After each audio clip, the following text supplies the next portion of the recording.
Hello. I am arrived. How are people doing? I'm just getting a text from Boss Lady who's saying that she's not feeling very well. Hi, Ruth Ann.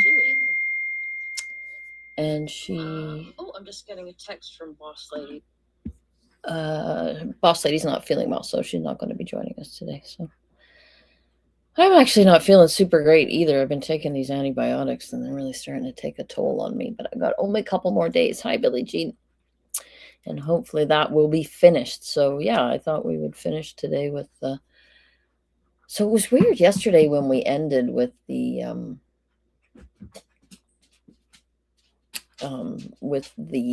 cross examination by the prosecution because it was thanks, Billie Jean, because it was sort of so anticlimactic, right? Hi, Beth.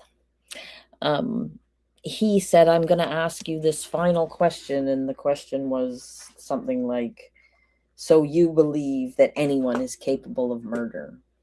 Hi, old woman of the hills. And she then rambled on like a complete idiot for like over 2 minutes. And finally, the last thing she said was, I think people who commit murder are really angry. Hi, BGPO.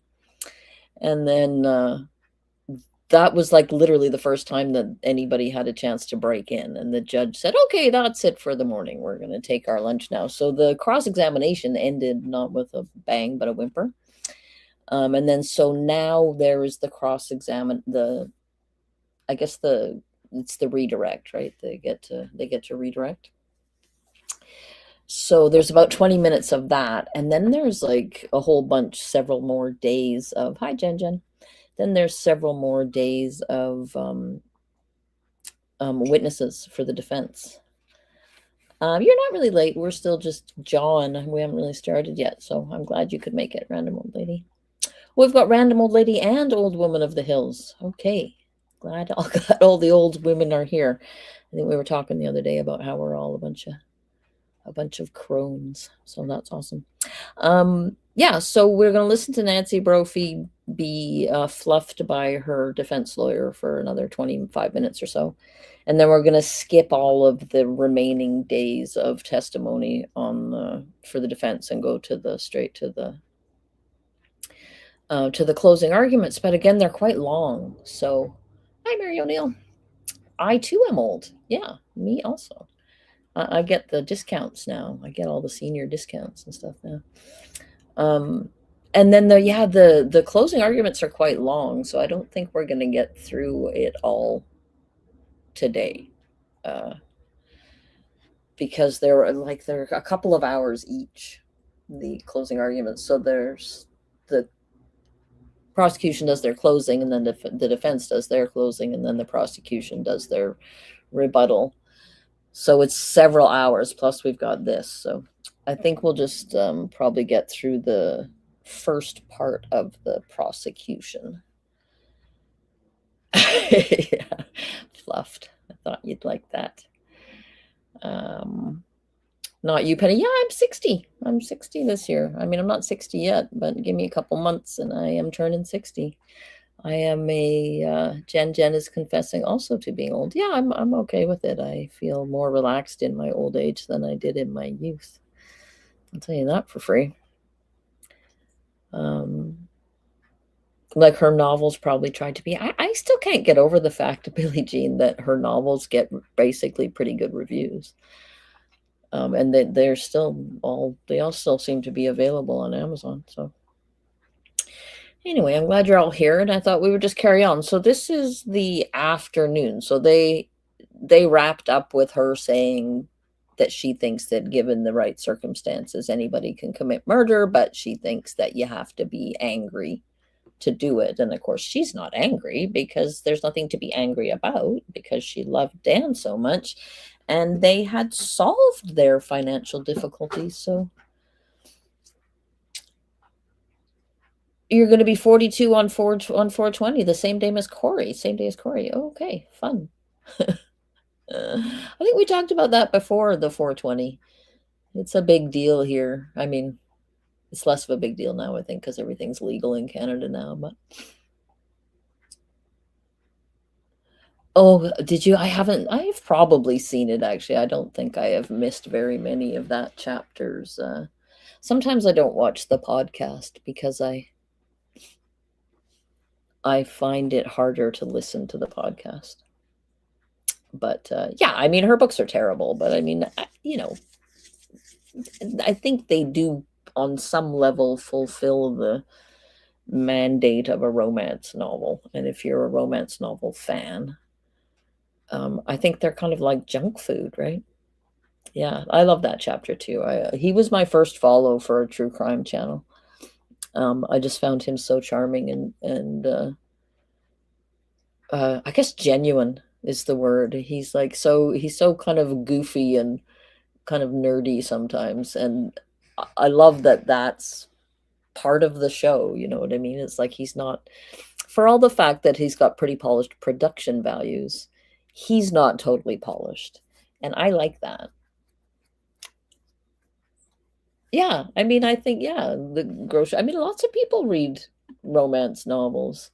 It used to be sort of romance novels in general used to be looked down on because women like to read them, but they've done all kinds of studies now into why women read them and how they're actually quite empowering and all the rest. Yeah, you got to look up his channel is just called That Chapter, and his name is Mike O, like OH, and he is Irish, and he's a redhead, and he's goofy, and he's got massive numbers of followers. Like he puts up a video, and within 2 hours he's got like 42,000 views, stuff like that. But just a real sweetheart. He just comes across very genuine, and he doesn't he just doesn't take himself too seriously. And he's good. Yeah, he puts on a good show. He does a good job. He does like overviews, right? He doesn't do trials and stuff like that. He does case overviews. But yeah, he's charming, and he's entertaining. So anyway, I guess we will move along to listen to Nancy. I keep thinking she's on your page, but she's not. I have to remove this and add this. There we go. Okay, here we go. Nancy being, this is the recross from the defense. The redirect from the defense, not recross. Are you tired? I'm exhausted. I am truly exhausted. I mean, she is the victim here, so, you know, we should all feel sorry for her. Throughout this trial, the one objection that seems to be most uttered most often is the objection about hearsay. Do you now know what hearsay is? I have a handle on it, I think. And is hearsay when somebody offers something that somebody else said? Yes.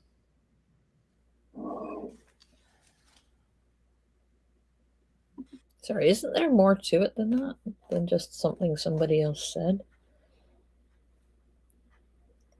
Yeah, Billie Jean. Indeed. You begin your testimony talking about a memory hole. Is that right? That's right. And so there's a space of time that you remember there are things that you remember and things that you don't. Objection leading. I'll allow that question. That's true. So as we kind of go through these things, can we talk about things that you remember, and if you don't remember? Yes.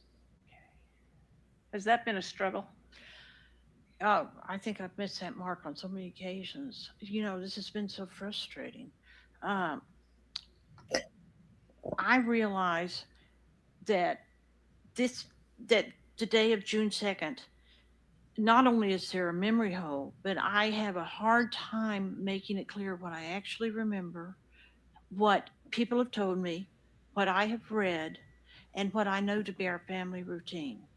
I also feel like part of the memory hole before the psychiatrist, before. Okay, I'm just going to say none of that is that confusing to remember You know, like this is not like it's some random day in June a few years ago, right? She knows exactly what happened. And it's not like it's like, oh, it's so complicated, it's so hard to figure it out. It reminds me a little bit of the whole Chris Watts thing where when they did the interview in the prison with him, where he was like, oh, I just was, everything was just so stressful and I was just in this bad luck soup. Hi, Elizabeth.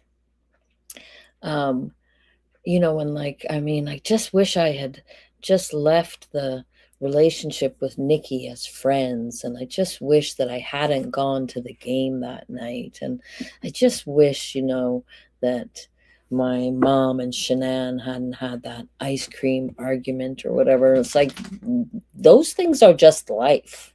Like, literally, those things are just life. And you can't, like, he sort of talks about it like it's this inevitable thing that he had no control over, right? And she's sort of given that here, giving that kind of like, oh, it was sort of beyond my abilities, it was beyond me, this, all these circumstances made it so complicated and difficult for me to recall what actually happened. Hi, Ritz, nice to see you, glad you could make it. Nancy is, yeah, she's in her safe space, back up on the stand, being examined by her own lawyer. So, Or the psychologist, before everybody came in and had a theory.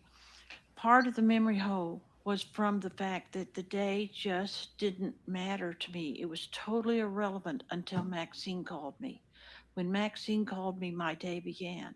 All the rest of the stuff was just stuff. It was a black cloud of nothing.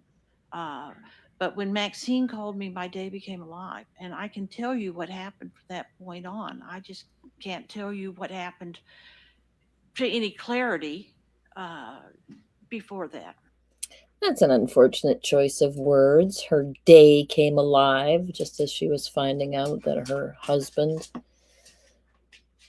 was dead. Billie Jean says her constant distancing from the narrative is if she's just a bystander, frustrated by not seeing, recalling events clearly. No true emotion of someone affected personally. Yeah, she's just, I mean, it's her victim narrative, right? And that this is just another thing that she's a victim of, right? She's a victim of the memory hole. It's not her fault. We've heard some testimony about writers living in two worlds, one kind of in the world with their characters and one in the real world. Yes. Before Maxine called, where were you? Oh, I was definitely in my writing world. I was living in a little bubble, you know. After Maxine called on June 2nd, were you back in your writing bubble? Not at all. Not at all. Were you still in a different kind of world? Sorry, so is she claiming that her, when she's writing, she's in like some kind of a dissociative state or something? That is like wherein she can't be held responsible for herself? Ridiculous. One of terror.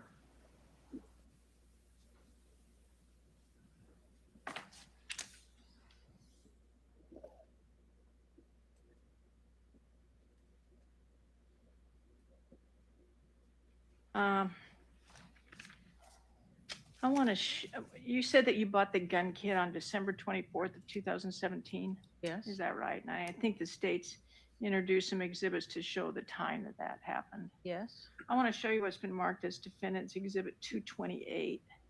We showed this to Ms. Medlin, but I'm wondering if you can identify it.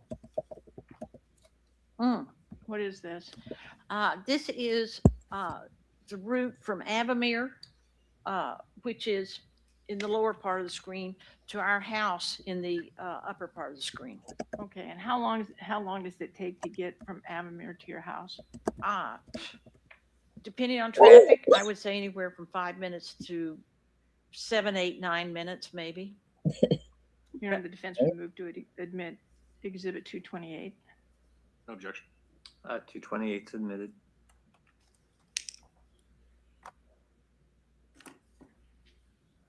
There was a lot of back and forth about why you bought the slide on eBay. Mm-hmm. Is that right? That's right. And I think you testified, but I want to be clear on this. You testified that there'd been a conversation with Dan in which he didn't think it was a good idea to take the Glock entirely apart, No, he thought that was a very bad idea. for you to do it in particular. Yeah, So why did you buy the extra sliding barrel? because I could take that apart and play with it. And you said that the sliding barrel in your mind went with the gun kit. Yes. Yes, there was a big separation between what was writing and what was for protection. There was a description about where the sliding barrel was kept in your closet. Yes. Where was the sliding barrel kept in your closet? It's a fairly decent sized closet, and I had an armoire here. And on by side the armoire was the gun case and the Gun case. the gun case for the put it together gun, and the I'm sorry, I'm losing words here, and the slide and barrel. So they were all kind of together in this little area. Where was the put, as you call it, the put together gun, or the gun that had already the real gun? The real gun was across the closet. It was on a higher shelf, and it was tucked behind clothes so it couldn't be found easily. Did you ever use the sliding barrel that you bought with the Glock 17 that you bought? No, Did you ever? they were two different things. One was for riding and playing, and one was for protection. Did you ever use the sliding barrel with the gun kit? Did you ever use the sliding barrel in the gun kit, I guess I should say? No, When do you last remember seeing the slide? I haven't seen the slide forever. I'm not sure I saw it. I'm not sure I saw it even before Dan died.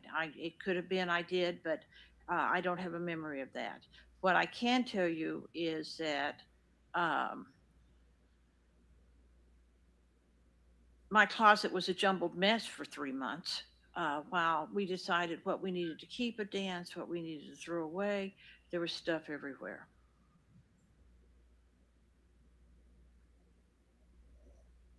Did I answer your question? You did. I'm sorry. I was just trying to think of my next question. I'm sorry. Oh, no, I thought maybe I'd wandered off topic again. When did you start? I was gonna say that same thing, Mary. She did that with the police as well. She called it the shooty thingy. And then she was like, "Oh, it was because I was, I was in shock and my brain wasn't working properly." But yes, I think it's very much she does that to minimize it and make herself seem like this, fragile little granny who wouldn't know anything about shooting guns, even though she's also telling us that she's obsessed with and researching guns. Packing up boxes after Dan died? I didn't start packing up boxes after Dan died. Susan did.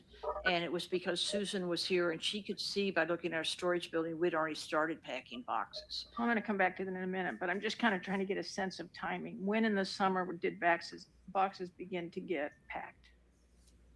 I'm going to guess maybe 3 weeks after Dan died that Susan had started on stuff. Okay, but how many people total were involved in that effort? Oh, as close as I can get to a count, I think it was 35. How many weeks or months did it take to get the boxes packed? They weren't packed by the time I was arrested. So that was September 5th. I mean, I still had a slew of stuff that was in the basement, that was in the upstairs office, that was next to the bed, that hadn't been packed at all. Okay. But there were many boxes that were packed and taken to storage or taken to pods. There were. And many boxes that were packed up and sent home with other people or to other homes. I think I would describe it differently than boxes that were packed up. I would describe it, we gave away a lot of things that, particularly things that I thought Dan would have wanted somebody to have. I tried to make sure that they get that. Yeah, she's really just this great person who was just trying to do the right thing for everybody. And it's interesting about this. Like, I mean, if you're trying to work up some reasonable doubt, sure, the fact that there was 35 people in your house handling all your stuff without your particular knowledge, and that much of that stuff went to various places willy-nilly or whatever. um yeah, right. But to me, it's like the same as that Corey Richins, the when the defense said, oh well, she after she found out that from the talks report that Eric had died from a fentanyl overdose. Well, of course she was worried that she would be accused, and she was scared, and she was looking up prison things. And I said, yeah, that could be very much, but with all of the other evidence, uh like it's a fart in a windstorm, basically, right? There's no point in even doing all this. I mean, I get the point is that you have to present a defense. I understand that, but you can talk to me all day in a reasonable tone of voice about the fact that there were 35 people in and out of Nancy's house after Dan died, and it doesn't make one blind bit of difference to the fact that I know that she murdered him. So, just saying. That they would, um, and particularly if he had made it, such as his canned goods or his Yes, she's a proper Northwestern humanitarian. sauce or his habanero sauce, uh, or if it was something he truly valued. Like at one point, Karen and Jack called me and said we would like a T-shirt. Dan wore T-shirts all the time, and many of them were funny, but lots of them were garden and environment related. And they said, "Could you find us a T-shirt or each that we could keep?" And I found two of his favorites for them. You know, How many loads of just I things don't that got discarded or debris got hauled away? oh, probably six. know. And they were, it wasn't a full size big truck. It was a truck, but it wasn't. It was with high walls, so you could pile it higher. But about six. Let me shift gears here. You said something about Susan. Hmm. There had been the council asked you a question that suggested that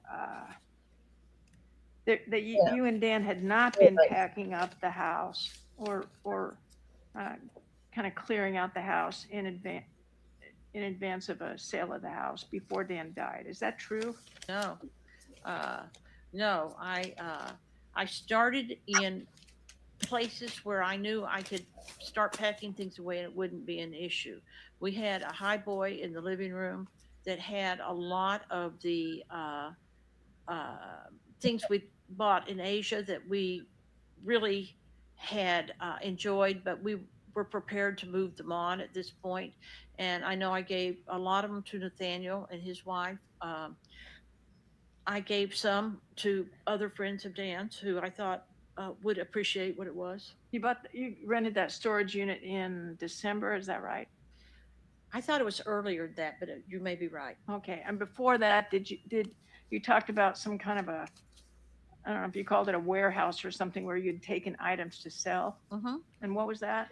It was called a garage sale warehouse, and you had a 10 by 10 space, and you put stuff out and price on it and the number of your booth, and then you didn't have to be there for it. They just took the stuff up to the front and purchased it. So had you rented that for several months? Well, maybe she accidentally sold her slide and barrel at the yard sale place. I think we rented it for 6, Okay. but we were done with it by the new year, I'm pretty sure. Okay. So the last 6 months in 2017, you had this warehouse space where Right. you'd put a lot of extra items to see if people would buy them. Hmm. And then you purchased or you rented this public storage space. Yes. And were you moving items into the public storage space uh, before Dan died? Oh, yeah. In fact, Dan helped me break down the garage sale stuff, and we had things that we needed to donate out of that, but we also had things we needed to put in the storage and things we needed to deal with. And he and I had done that. I don't think Jack helped. In fact, I'm pretty sure Jack did not help on that. Okay, one. so you're talking about moving things from storage to storage. I'm asking you whether you moved things from your home Oh, into storage. I'm sorry. The things I moved from my home were, yeah, we'd started on Susan's room. We'd started on linen closets. We'd started on areas that we thought, you know, we can move this along. I want to show you what's been marked as Defendant's Exhibit 2124.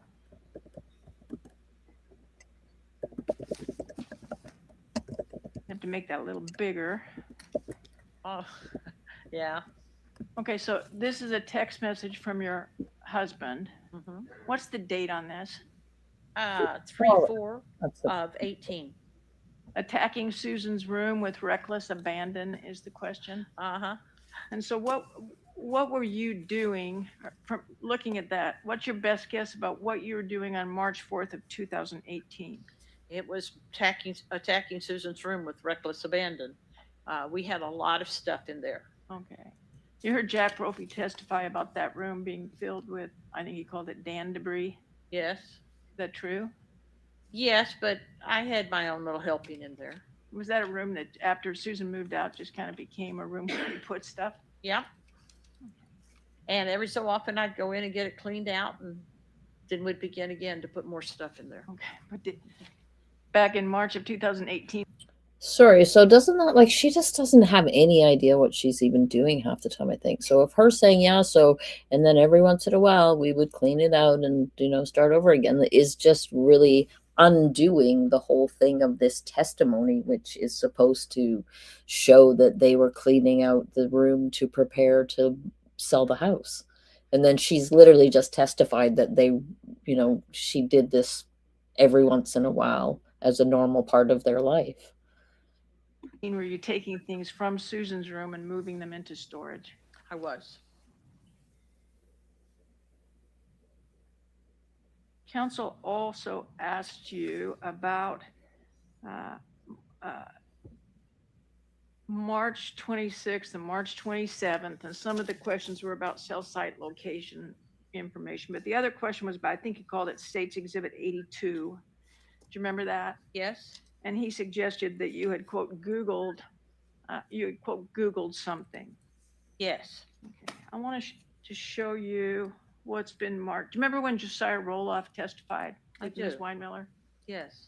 About things that were found on your computer. Mm-hmm. I want to show you what's been marked as Exhibit 339. And Mr. Breton, if you would go from pages 3 to 6.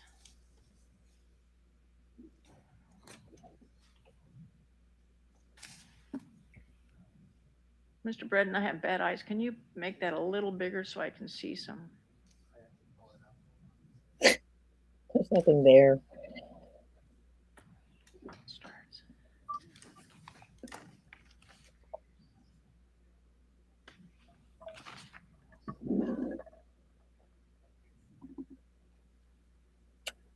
Yes.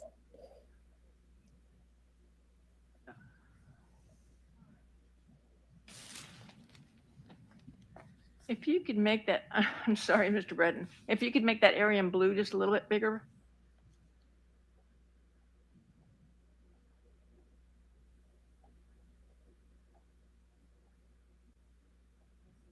Yeah, I can see it better.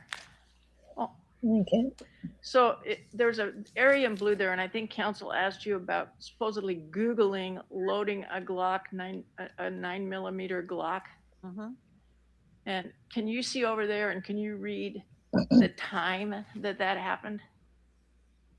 That happened on 3/26 at 10:13:35. Okay, and what's happening, and what's the timestamps on all the YouTubes that go before that? 13:35. So, and then what about all the ones that come after this loading a Glock? What happens then? Well, the next 3 are 35, and then we go to 36. So the next 3 are in the same second, but the that follow it are in the next second after following that. So it was 36. This 36 second. What after the page after that?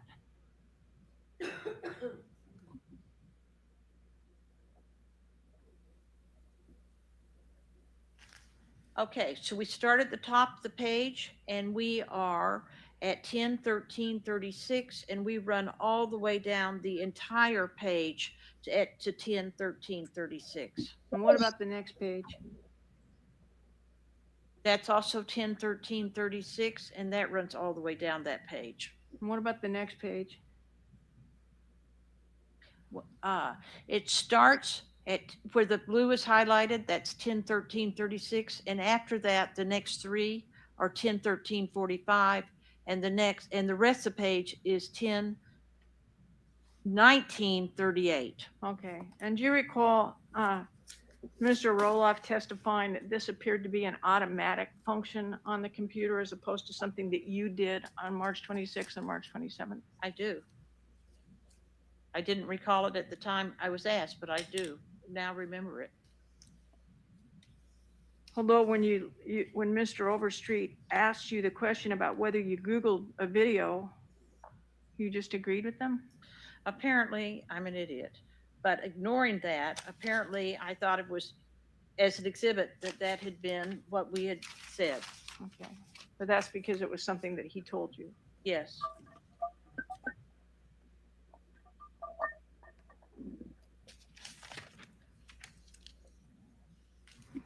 Counsel asked, Sorry, did anybody follow that? What was that about?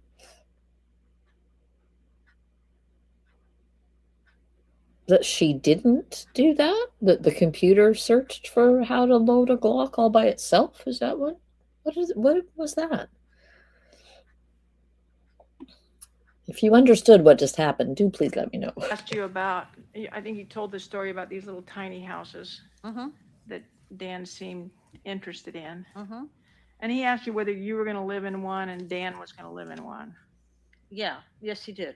And what was your answer? My answer was no. Dan was going to store his junk in one, and we were going to live in the other one. Did you and Dan Brophy ever talk about separating or ever talk about getting a divorce? No. No. Oh, God, that little weird cockeyed sneer just there. I mean, it could have been, is that what it was? Automatic play? That it automatically played? That could be it. Anyway, she still searched how to load a Glock, right? And then that was the same day that she was out at she was gun range adjacent. Yeah. My life would have been so incomplete without him. It would have been.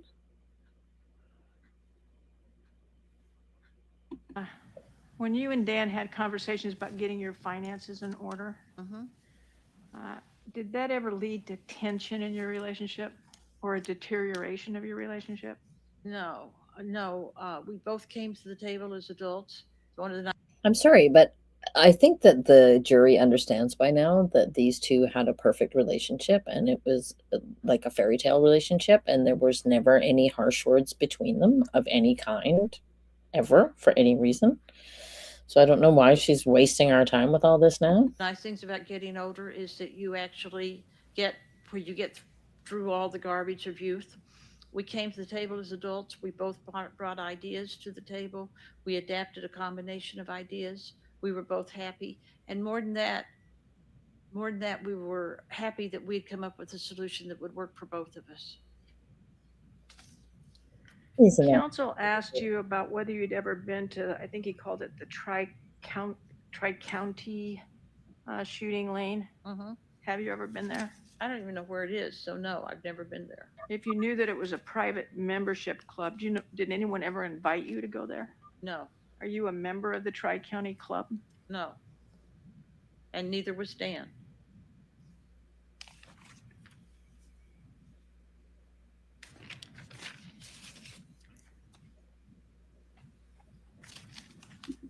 You testified about a time that Dan started to, well, before I ask you that, let me just talk about one other thing.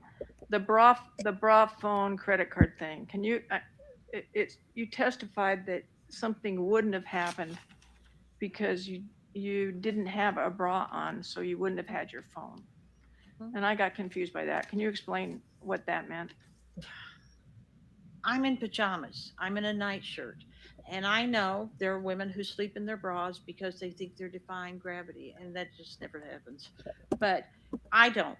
And so when I got up, I threw on tights. I didn't have a bra on. I didn't grab my phone. I didn't grab the stuff that I grab that I keep with me all the time when I need it because I wasn't going anywhere. I'm in Okay. pajamas. All right. And again, I want to talk to you about things that you remember, things Right. that you think might have happened based on a routine, and Right. things that you have been told. Right. Getting up and being in your nightshirt and not wearing a bra and not having your phone, is that something, where is that on our continuum? And on our continuum, is that it's routine. Um, I was going to say that the TMI thing, that is her middle name. TMI. Nancy TMI Brophy. That is not what I remember. That is routine.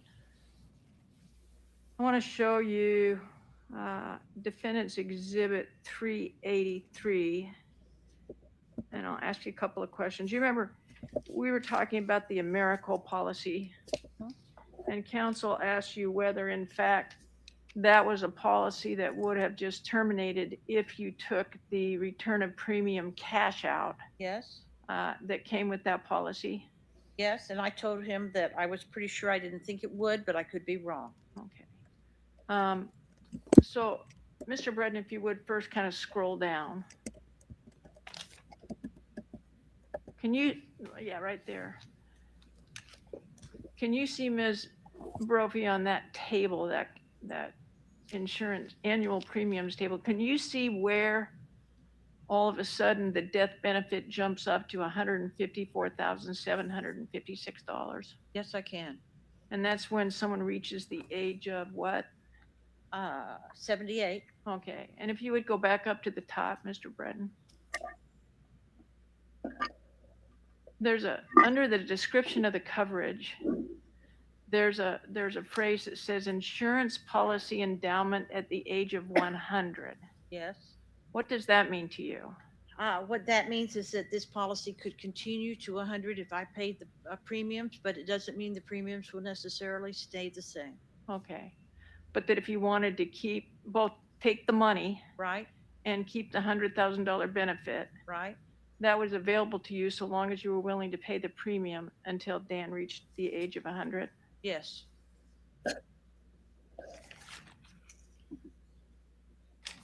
Yeah, she would have been happy to have Dan still working when he reached the age of 100.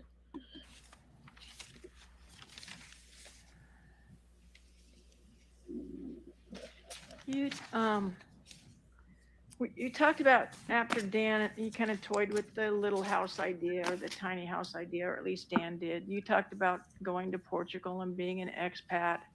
You talked about maybe trying to find, or maybe staying on your property and separating it in half. Right. You also talked about different places that you could move outside of the city. Right. And maybe have still a little bit of land without the mortgage. Yes. Okay. And I think you testified that things began to gel after Dan, or gel, and it sounds like things never really quite gelled, but you started to focus more on at least one option after Dan had visited Delilah Marvell's property near Banks. Yes. And do you know when it was that your husband toured Delilah Marvell's property?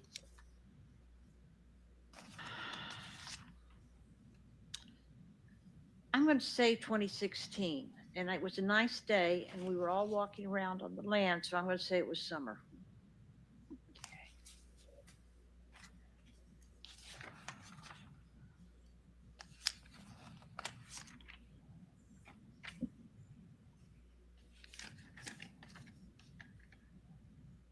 I feel like it would be frustrating for the jury at this point, because I think she makes it very, very clear throughout the testimony that she's super duper guilty. But after she testifies, there's still like, what day is this? Day 22 or something. There's still like another 5 days of testimony that they have to listen to after she has proven herself completely guilty on the stand. Can you tell us about where things stood on June 2nd, 2018, about the kind of property you and Dan wanted to find? Yeah, I think we were pretty clear by then what we wanted. We wanted someplace that was, as we say loosely, halfway to the coast. Uh, Dan wanted to be near mushroom hunting. Dan wanted to be able to go to the coast easily. Dan wanted a little property. Now, how much of the little property was still wildly in flux? I knew we wanted more than a half acre, but I wasn't sure Dan really wanted more than 2 acres because he wanted to garden it and not feel like it was so much. And he may have looked at property and said, as we got serious about it, and said, no, this is too much. This is, or he may have looked at 5 acres and said, oh, hey, I've got a plan. That was still up in the air. But what we wanted, as much as anything else in the world, was something that we could pay cash for and not have a mortgage.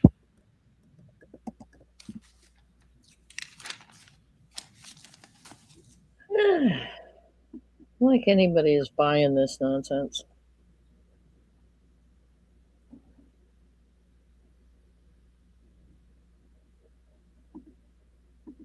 Okay, so I think that the defense is doing a terrible job right now. Yeah, the trial was long, right? It's 27 days, I think. So 5 weeks. Yeah, it's not that long. I mean, if you're if you're a member of a jury, I mean, I don't think it's that hard to get out of being a juror. If you really don't want to be there, right? You can make yourself objectionable enough to not be there. So presumably the people who are there have decided that they want to be there, and that they take the job seriously. It seems like, from what I have seen, that on the whole, jurors do take the job very seriously. And to spend a day deciding on the future fate of another human being seems like a responsible thing to do. Well, yeah, I mean, I can definitely see it. But yeah, I feel like the defense is doing a really bad job right now. They're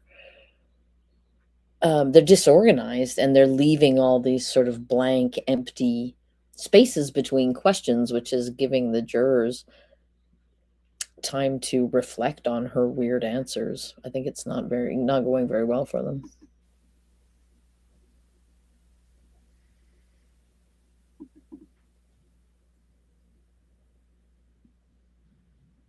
I just have one last question, Ms. Brophy. Okay. Was your relationship, or two questions, I guess, was your relationship strained with Dan Brophy on June 2nd of 2018? Not at all. Had your marriage deteriorated in any way by June 2nd of 2018? Not at all. We were planning our next vacation, and we had a plan to make it work, and we were moving forward. In fact, in some ways, I think it was one of the happiest periods of our lives. I have no further questions. Thank you. All right, you can put your mask back up and step down. Thank you. Okay, so from here it goes on to, like I said, several more days of yes, right? Little whiskers, yes, and not doing a particularly good job of it. So that's the end of Nancy's testimony, and now they have like 5 more days of defense witnesses. And I am going to skip all of that, and we're going to move on to the closing arguments. So let me just see where we are. Point acts. Yeah, so this is the Oh, it's day 26. Yeah. So this is the morning session. I guess they have been given the instructions, and now the prosecution is going to do their closing argument. 1, the act occurred on or about June 2nd, 2018. And 2, Nancy Lee Crampton Brophy intentionally caused the death of Daniel C. Brophy, another human being. And with that, we will go to the closing arguments of the parties, starting with the state.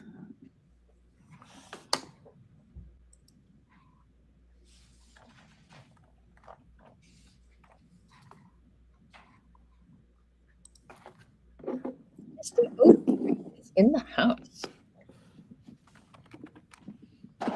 Just one.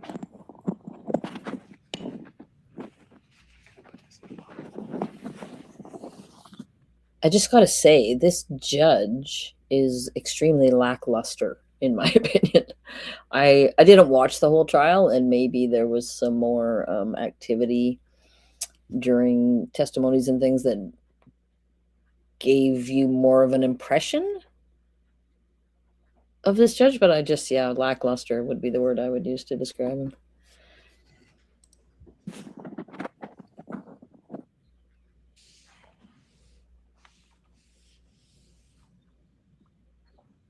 Oh, nice. That's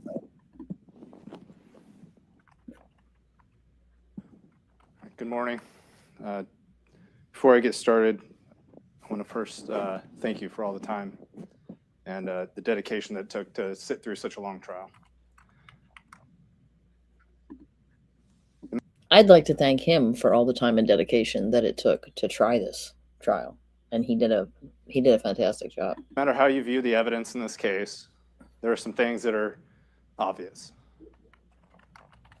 When Dan was killed on June 2nd, 2018, shortly after arriving at work, that was done by somebody who wanted and needed Dan dead. And I'm sorry, Judge, are we allowed to remove our masks? We were for Yes, opening. I'm Thank you. sorry. For arguments, both sides can remove their masks. Thank you. Phew.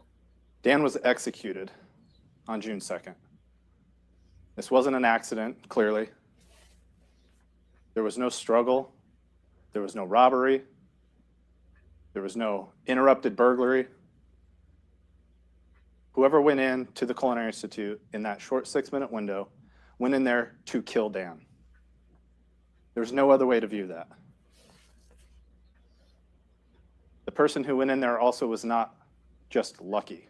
Yeah, agree. A random attack that just happened to be at the exact same time that Nancy Brophy was at the Culinary Institute. The exact same time and using the exact same weapon, same make and model and caliber that Nancy Brophy happened to own. It's too much of a coincidence. There's too many coincidences. Nancy Brophy, however, had all the knowledge that she needed to carry this out. She knew everything about Dan's routine. She knew everything about that school, down to the fact that they wouldn't have cameras. She had the plan in place. She had the opportunity to carry out this murder. And she also had, she's the only person who had the motive. Everybody loved Dan. Nobody would want to hurt Dan. Even Nancy herself told that to detectives. Nobody would want to hurt Dan. So nobody else had motive, but Nancy did. I want to first talk to you a little bit about the jury instructions. You just heard what it is to to convict somebody of murder.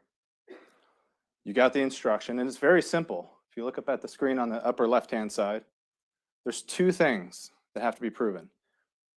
Most everything is not in dispute. That the act occurred on June 2nd. I don't think you're going to get any argument against that. And that Dan Brophy was intentionally murdered. That's not in dispute. What is in dispute is the name that's on the screen. Nancy Brophy. That's the only thing about this crime that the parties disagree. Now, there's a couple other things that are not in dispute, and that is the questions that come after. As the judge said, if you find Nancy Brophy guilty of murder in the second degree, there's two other questions you have to answer, yes or no. And they're very simple. You're not going to have to struggle with these at all, and nobody's going to argue against it. The first one is, were they married? Were they spouses? Of course they were. Nobody's disputing that. The second is, was this crime, was there use or threatened use of a firearm? Of course there was. We know Dan Brophy was shot and killed. So again, two questions, very simple. Another instruction that you just received is beyond a reasonable doubt. That's an instruction that the judge read to you now a couple of times. Again, you'll have a copy of these. I would urge you to read it again. Beyond a reasonable doubt has to be based in common sense and reason. The judge just instructed you, it's not beyond all doubt. And the point here being, if you find yourself back in the jury room saying, well, what if? What if this? What if we would have heard this? What if we would have heard that? What if we would have seen that? You're now speculating. You're now going beyond what it is that the reasonable doubt instruction is telling you to do. And pay attention here. This is exactly what the defense is going to stand up here and ask you to do. They want you to ask the what if questions. They don't want you to pay attention to the evidence that you heard here in the courtroom. They want you to play the what if game and think that that's equal to reasonable doubt, and it's not. Now, what you do need to base your verdict on is the evidence. So what is the evidence? Well, it's not a couple of things. One, it's not speculation. Anytime you find yourself speculating, that's not evidence. But the judge just instructed you that direct and circumstantial evidence is evidence. And the reason that's pointed out is because direct evidence is clear, right? Somebody says, I saw this, I saw it happen. Where circumstantial evidence is that chain of evidence that leads you to a fact. It's, well, Nancy Brophy was downtown, she's in front of the Culinary Institute. That's circumstantial evidence that would suggest that Nancy Brophy committed this crime. Now, this case is full of circumstantial evidence. The state has not shied away from that. It's all circumstantial evidence. But what this instruction is telling you is that's evidence. You can use that just as you would direct evidence, as if somebody had actually seen Nancy Brophy pull the trigger. Now, what you're also allowed to do, you were just instructed on, is consider inferences. Based on some of the information that you have, you can make some inferences. And just by way of an example, real briefly, is that the roll-up door was open that morning. Nobody saw Nancy walk through that roll-up door, but it seems reasonable to infer that if she entered the building that morning, that she walked through the roll-up door. It's a reasonable inference that you can make. What also is evidence is the witnesses. As the judge just instructed you, you don't just count up how many witnesses were brought in here to tell you various things. You have to take each witness individually. What did they say? How did they testify? Number 4 there, considering their bias, motives, and the interest of the witness. By way of an example here, and what we're talking about is look at Nancy Brophy's own testimony. First, what's her motive for testifying? Well, she's got to explain to you. She felt the need to get up there on the stand and explain to you all of these issues, right? The state put on a case, looks really bad for her, so she needed to explain it. Right. Now, at the same time you're considering that, what her motivation is to testify, think about how she testified. What did she do? She got up there as the smartest person in the room. She got up there very comfortably, leaned back in that chair, answered the questions of her attorney, very comfortable, as if she's waiting for that moment. And it only got uncomfortable with her when I asked her questions. She didn't like those questions. She kept looking to her attorney. She even asked her attorney a question during the middle of the cross-examination. She looked over at her attorney and said, "Did you say that?" She was thrown off many times and very uncomfortable. Then look what happened on redirect. Yeah. Right back to Nancy's old self, very comfortable, smartest person in the room, including all of you. She sat up there with the intent of manipulating all of you into believing the lies. And make no mistake about it, when I say the smartest person in the room, I mean everyone. She's manipulating every single person in this room. This is why the closing arguments are always my favorite part, because they get finally to editorialize about everything. And it's always the best part to my mind. Just like she has all of her friends, just like she has all of her family.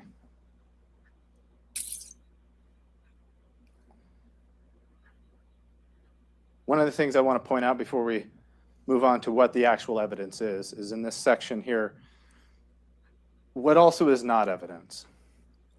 I want to urge you to pay attention to this point, because what's not evidence is the lawyer's statements and their questions. Now, defense asked a lot of questions, a lot of leading questions of the state's witnesses. What they asked is not evidence, only the answers.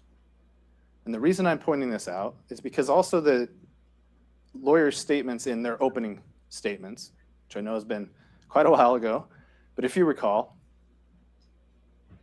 the defense lawyer stood up and said, Nancy Googled gun shops in Portland on February 1st of 2018 because she just read a news article about the Las Vegas shooter. That's why she was Googling gun shops on February 1st, 2018. Yes. I would urge you to go back in your memory and think about which witness sat up here and told you that. I don't mean to spoil it, but I can tell you the answer, and that was no one. No one said that, not even Nancy herself. But the lawyers said it. And there's numerous points in their opening statements that they made assertions that you simply just didn't hear in this trial, or you heard a different version of it. So you have to consider what the witnesses actually said. Now, the state actually brought you real evidence. What is that evidence?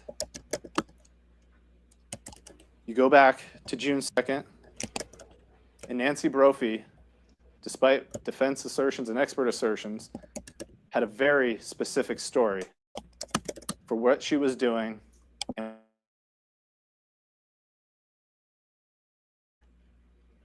So this morning, did you wake up at the same time or after him, or how'd that go? I didn't sleep well, and I don't know why I didn't sleep well, but I think that I'm to that age. So I woke up when he came up for a shower. So that would have been 6:50, 6:45. And you said because he was getting a shower, that's when you woke up? Okay. Mm-hmm. And he used to shower downstairs, but last week you'll see stitches on his hand. Mm-hmm. I don't know which hand. Because last week in the shower, our shower door shuttered. He's not having a good week. Oh, not sounded good. When did you see him after that? Did you have breakfast with him? What happened after that? I didn't get out of bed. Oh, you just kind of woke up and you were alert in bed. Yeah, Okay. and we have our bedroom is an attic, and so the bathroom's right here, and so he got dressed and left. Did he say? Did you guys talk before he left or anything like that? About the water leak. Oh. And because I discovered it yesterday when I was cleaning out from under the sink, and so he asked me what all the wet cloths were in the sink, and that was when I remembered it. And so he went down to get something to put under the sink so if it was still leaking. In her testimony yesterday, she said that she discovered the leak when she walked in there in the dark and she was in her socks. And when she went from the carpet to the linoleum, she felt the wet through her socks. It wasn't, it wouldn't ruin it. Okay.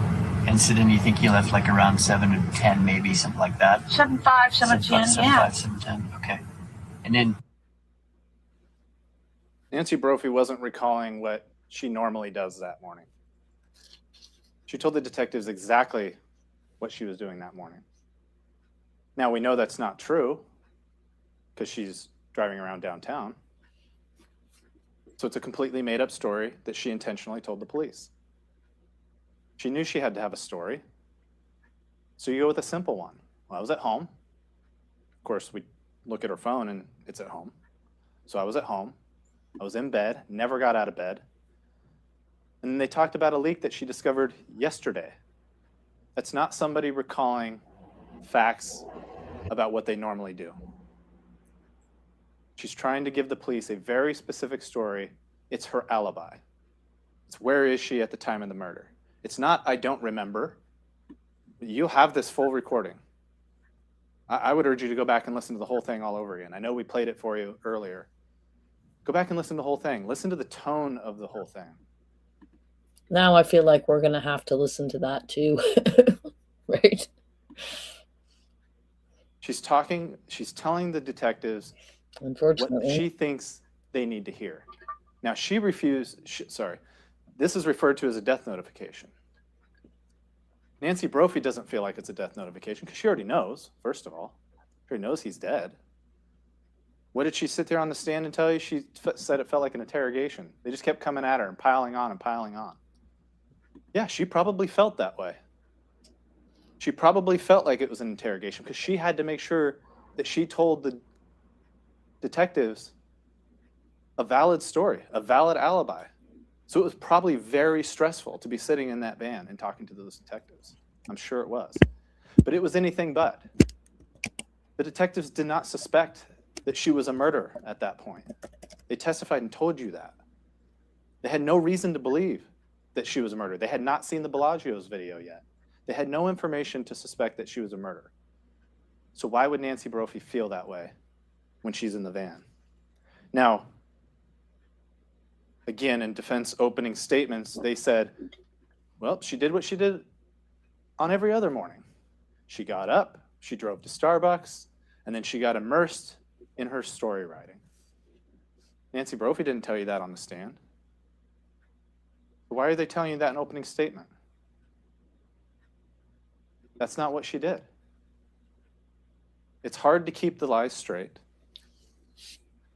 when you spin a web of lies so great and you have to tell the same story. It's very difficult. And she's not able to do it. So she gets up on the stand, and what does she say? The ultimate alibi. I don't remember. I don't remember what I did that morning. I got up, I talked to Dan. He was carrying some towels downstairs. I partially got dressed, and that's it. Don't remember. Now, that's going to be a common theme when you think about her testimony. At every critical point of Nancy Brophy's testimony, at every critical point in turn in this case, she just doesn't remember. How convenient. So if you want to try to believe, well, how is it possible that Nancy Brophy doesn't remember? We heard a lot of conflicting expert testimony about how that works. So you have to kind of look at, well, which one, not even considering the state's expert, Dr. Best, just look at the defense experts that talked about memory and trauma. Dr. Warford, with her complete mess of a testimony, sat up here and said she would expect somebody with this type of trauma to have memory issues because you can't commit that memory to long-term memory. And she didn't really know what she was talking about, as you probably picked up on, because she's a domestic violence expert. She's not a memory expert. She doesn't really know how this stuff works. She wrote a report that had to be interpreted by others. She doesn't know what she's talking about. And she got very defensive. Instead of answering questions, when you're considering how people testified, instead of answering questions when being critical about how she came up with her opinion, she got upset. Not just answer the question, she got upset. She got defensive. And when we tried to pin her down to, well, at what point was the trauma? Well, probably around the time of the text message that went unanswered. But one, how is that trauma? It's not. And two, how are you getting your timeline? And then how does that mean you just forgot the past 3 hours? So, okay, Maybe you don't consider Dr. Warford's testimony because you just don't know what it means, and she clearly doesn't have the expertise in this field. So what did Dr. Reisberg say? Well, first, consider who Dr. Reisberg is. Somebody who's never seen a patient in his life, has no idea how this stuff actually applies. And he just talks about studies that have been done. Okay, so studies done on memory, great. Well, how does that apply to Miss Brophy? We have no idea. He did no analysis of Miss Brophy, reviewed no evidence, didn't look at Dr. Warford's report. I don't think talked to Dr. Warford. Maybe he said that, I don't know. But he has no idea how that would apply to Nancy Brophy. What kind of person she is and how she would respond to trauma and how that would affect her memory. No idea.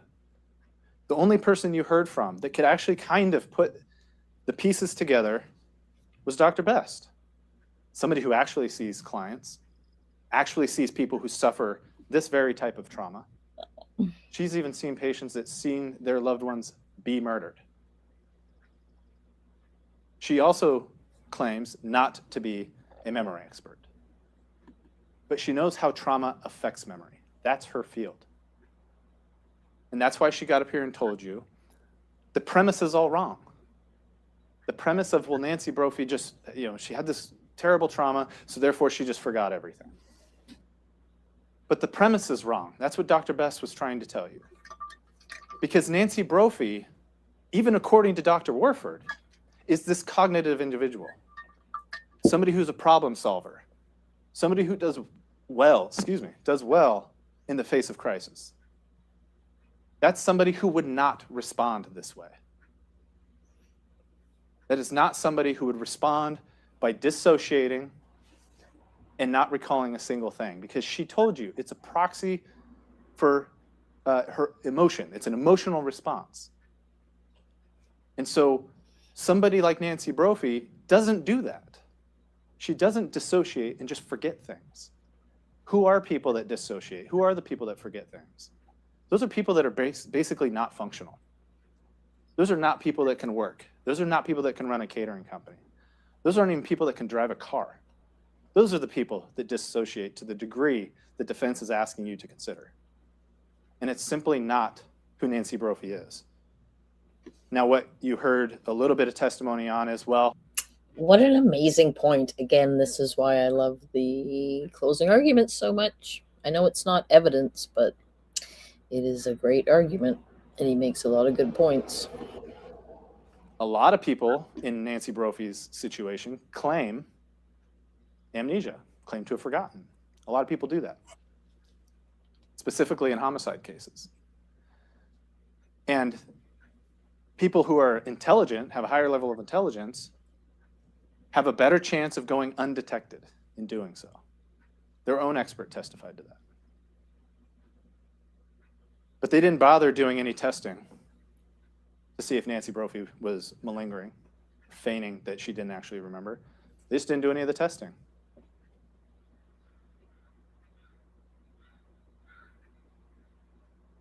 So when we look at what's going on June 2nd, see up on our timeline here, what is she doing that morning? She's driving around downtown. We know that. Despite what she told the police, despite not remembering, she's driving around downtown. And apparently now on the stand, she's willing to say, yeah, that's me. Now remember, she didn't quite commit to that when she was talking to her defense attorneys. When they were questioning her about her being downtown, she said, well, I know that looked like me, and I know that looked like my van, but she never committed to it being her. I had to ask her a few times, are you willing to say that that is you? She finally would admit that that's her driving around downtown. So what is she doing? Well, we know she's downtown at 6:39. It's the first time she's seen on that first video. And we know that when she first does her first pass, this is her path. She comes into town, she turns onto 20th, and she drives up. She's out of frame, and you'll see this video here in a moment. She's up there for a few minutes. She comes back to 20th, and I'll talk about what we believe she's doing at the time. And then she comes towards that circle, traffic circle, and then she heads north out of frame on 18th. And then she's gone for quite a while. And she's seen again what is referred to as the second pass, first on that KGW video. And remember, on that KGW video, you see her drive into frame, and then that second video that you see at KGW is a motion activated camera. So she just kind of pops into frame. And then she waits there. We'll talk about what she's doing there in just a minute. And then she drives up, goes around, and is on 17th Avenue when she leaves the frame. And what we'll talk about, and what we talked about with Detective Merrill, is when she enters into this area, we know that she would have had to stay in this area when she's off camera, because she can't head east on Jefferson. It's a one-way street the other way. She doesn't go west on Jefferson because she would have been seen on the cameras. And had she gone out Madison, now it's possible she went all the way up here, but we saw after at 7:28 that she's turning off of 17th onto Jefferson. So we know that she's in that area. And we're going to look at the video. It's Exhibit 19 that you'll have back there. And what this does, it shows you the map of where the cameras are, and then it goes. It's funny you say that, Billie Jean. Billie Jean says poor cops initially thought she looked like Mrs. Claus. How could they not believe her? It's funny you say that because somebody commented on the video from yesterday that if she was green, she would look like the Grinch. Cuts to each set of video. And so what you'll see here in a moment is you'll see Miss Brophy's van driving into town at 6:39. Here she comes.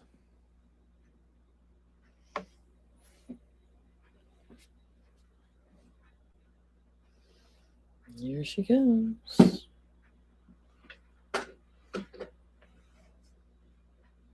So she turns up here. There's a couple things about that road. As you can see, you'll see on this map, and there's another map as well, but there's nowhere to go. There's no outlet. It's not really a dead end because you can go to these buildings, but there's nowhere to go. The only way back out is to come back out to Jefferson. And so a couple of things. What is she doing? Well, we know she's not going up there to write because, one, she doesn't remember that. And even if she does, she's not up there long enough. She's up there just a couple of minutes.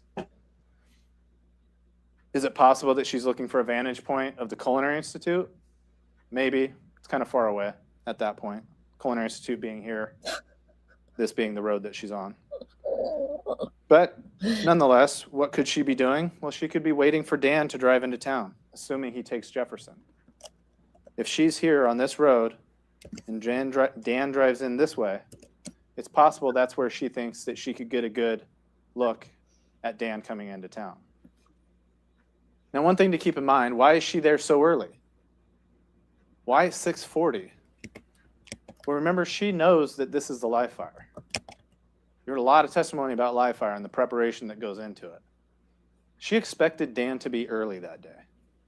She expected Dan to be pretty early that day. Now, she knows that he normally leaves at 7:05 or 7:10. That's what she said. But she's expecting him to come down even earlier on this morning. So once she gets the green light and she takes off, she now turns down Jefferson. Just to follow along with the camera angles, just so you know what we're talking about. She's coming down Jefferson. And then when she gets to this traffic circle, there's another light. There's quite a few lights around here. And then she'll ultimately drive around the traffic circle, past Columbia, and then head out 18th. All right, hang on a second. I'm going to show you who the Quaker Oats man is, Jim.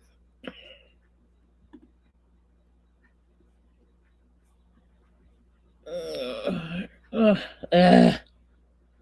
course, I clicked on the one that wants to give me a whole bunch of ads. There you go. That's the Quaker Oats man. Hey, John Smith, how you doing? Good to see you. We were just talking about who Nancy looks like. So then not everybody knows who the Quaker Oats man is, because some of us are not everybody's from America. Back here. Carrying on. And you'll see that on the video here momentarily.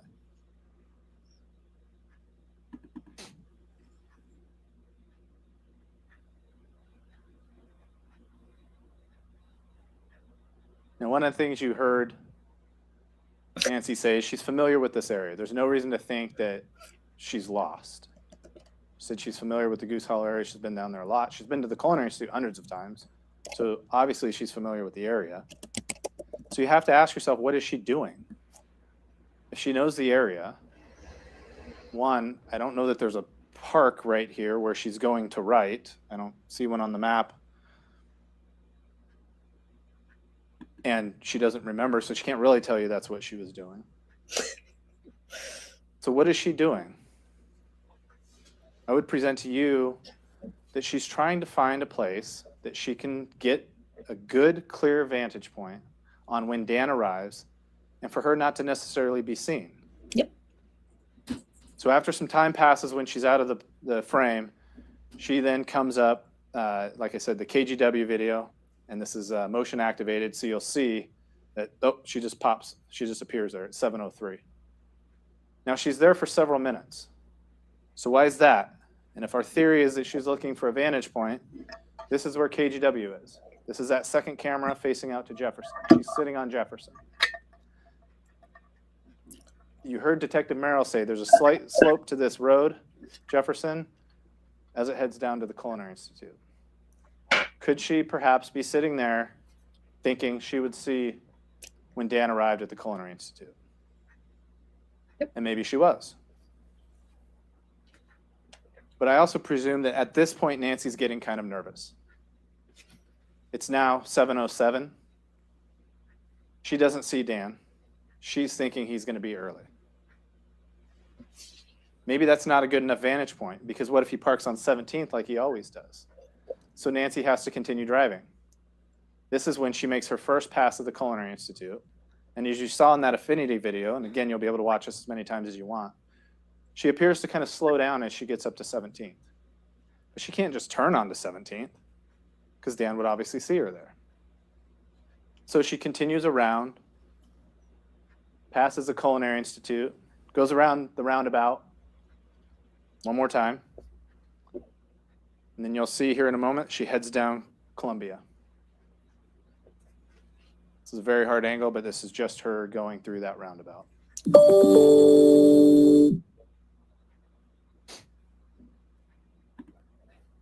It's really hard to imagine that she was not aware of surveillance cameras being basically everywhere. Like, she just thought she could talk her way out of it, right? Like, she could just say, oh, I was at home in bed, and nobody would check.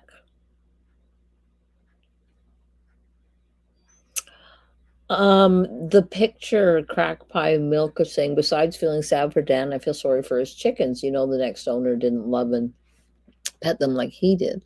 I have chickens and I love him. The picture that I used for today's thumbnail is of him holding one of his chickens, and you can tell exactly. You can tell he loved those chickens.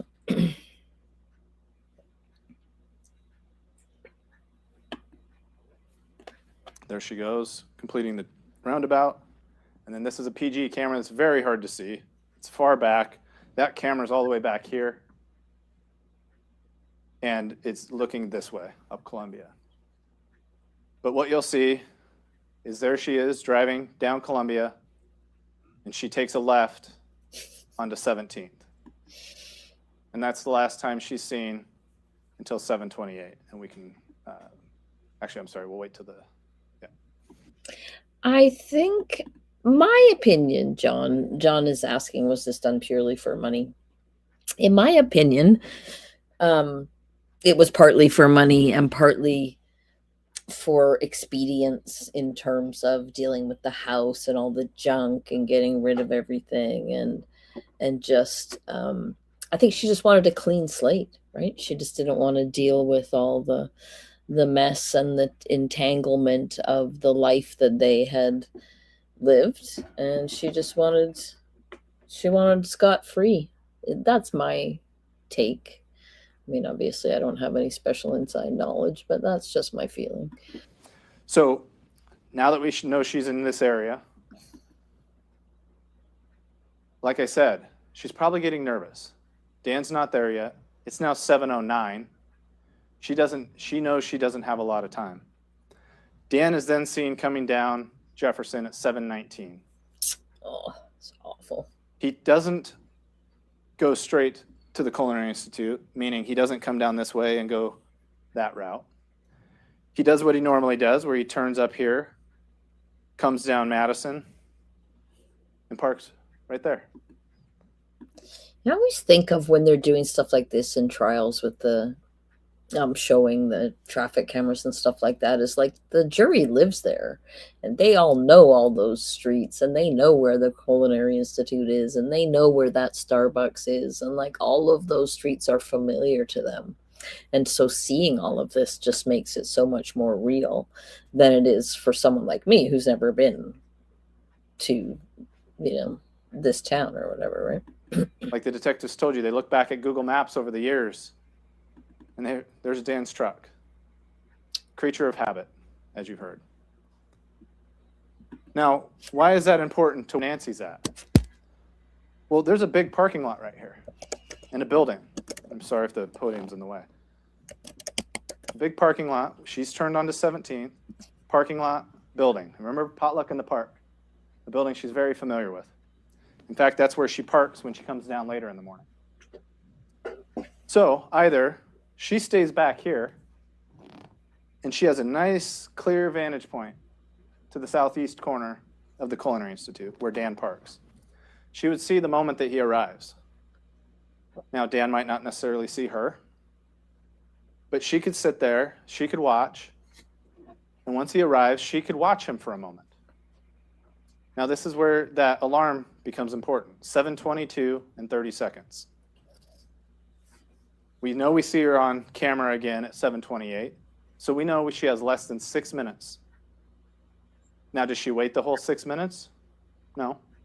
But she has to wait until Dan is done going in and out of the school. Because remember, he's bringing stuff to the school that day. So she can watch Dan come in and out, open that roll-up door, take items inside, and then once she realizes that he's not coming back out again, the coast is clear for her. She then drives across Jefferson to 17th, and now she has the opportunity.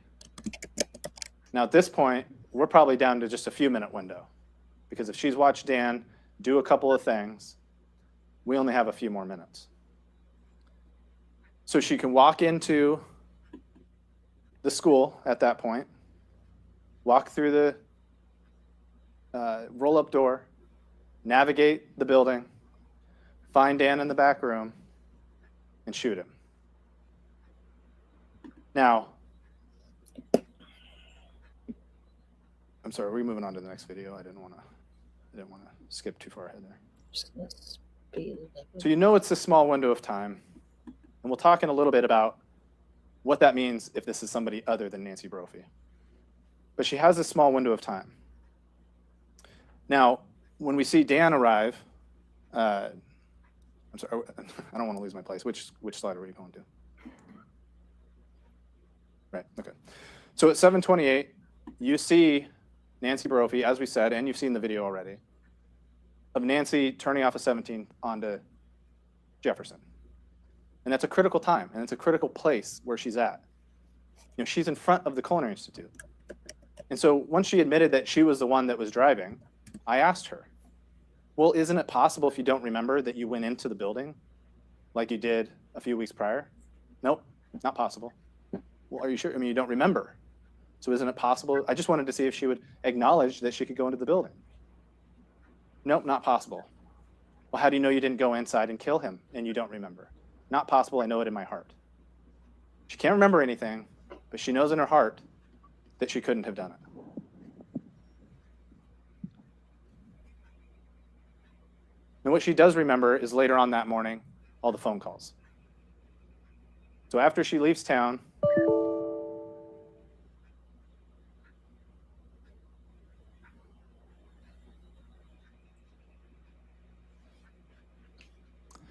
I guess I don't want to jump too far ahead, sorry. Again, this is that exhibit that was created for you by Kelsey Guay. Just to show you with the animation, one, this first vehicle, not involved, as was said. You can see the headlights. And what it appeared is if those headlights had a continuous track past 17th up Jefferson. And then what was noticed is that you can see the side of Nancy Brophy's van as it pulled off of 17th onto Jefferson. So what happens when she gets back home that morning? Now, she doesn't remember being frantic and talking to her neighbors. She doesn't remember that, even though they had never seen her like that before. She lost the dogs, but nobody ever saw the dogs. So what is she doing? She's continuing to set up that alibi. She needs people to see her home. Because if the police ever come knocking, they're going to want to know from the neighbors, did you see her? Yeah, I saw her that morning. So around 8 o'clock. She was very frantic, but she was looking for her dogs as she normally does. But nobody sees these dogs. So she doesn't remember that, but she does remember that first phone call from Maxine Bourgeardin. She not only remembers the phone call from Maxine Bourgeardin, she remembers what Maxine Bourgeardin told her. She tells the police what Maxine Bourgeardin told her. She told you about that conversation. Maxine Bourgeardin told you about that conversation. It all adds up. She clearly remembers it. But it's inconsequential, right? She can remember things like this. Now, she's lost her memory. We'll talk about other things that she happens to remember that are inconsequential. How is she remembering these things? And it's because they don't matter. So she gets this phone call. She remembers calling Dan, that going unanswered. She remembers texting Dan, that going unanswered. She remembers calling Maxine Bourgeardin back. They have back and forth conversation a couple of times. And then she remembers calling Karen Brophy. And she remembers that conversation.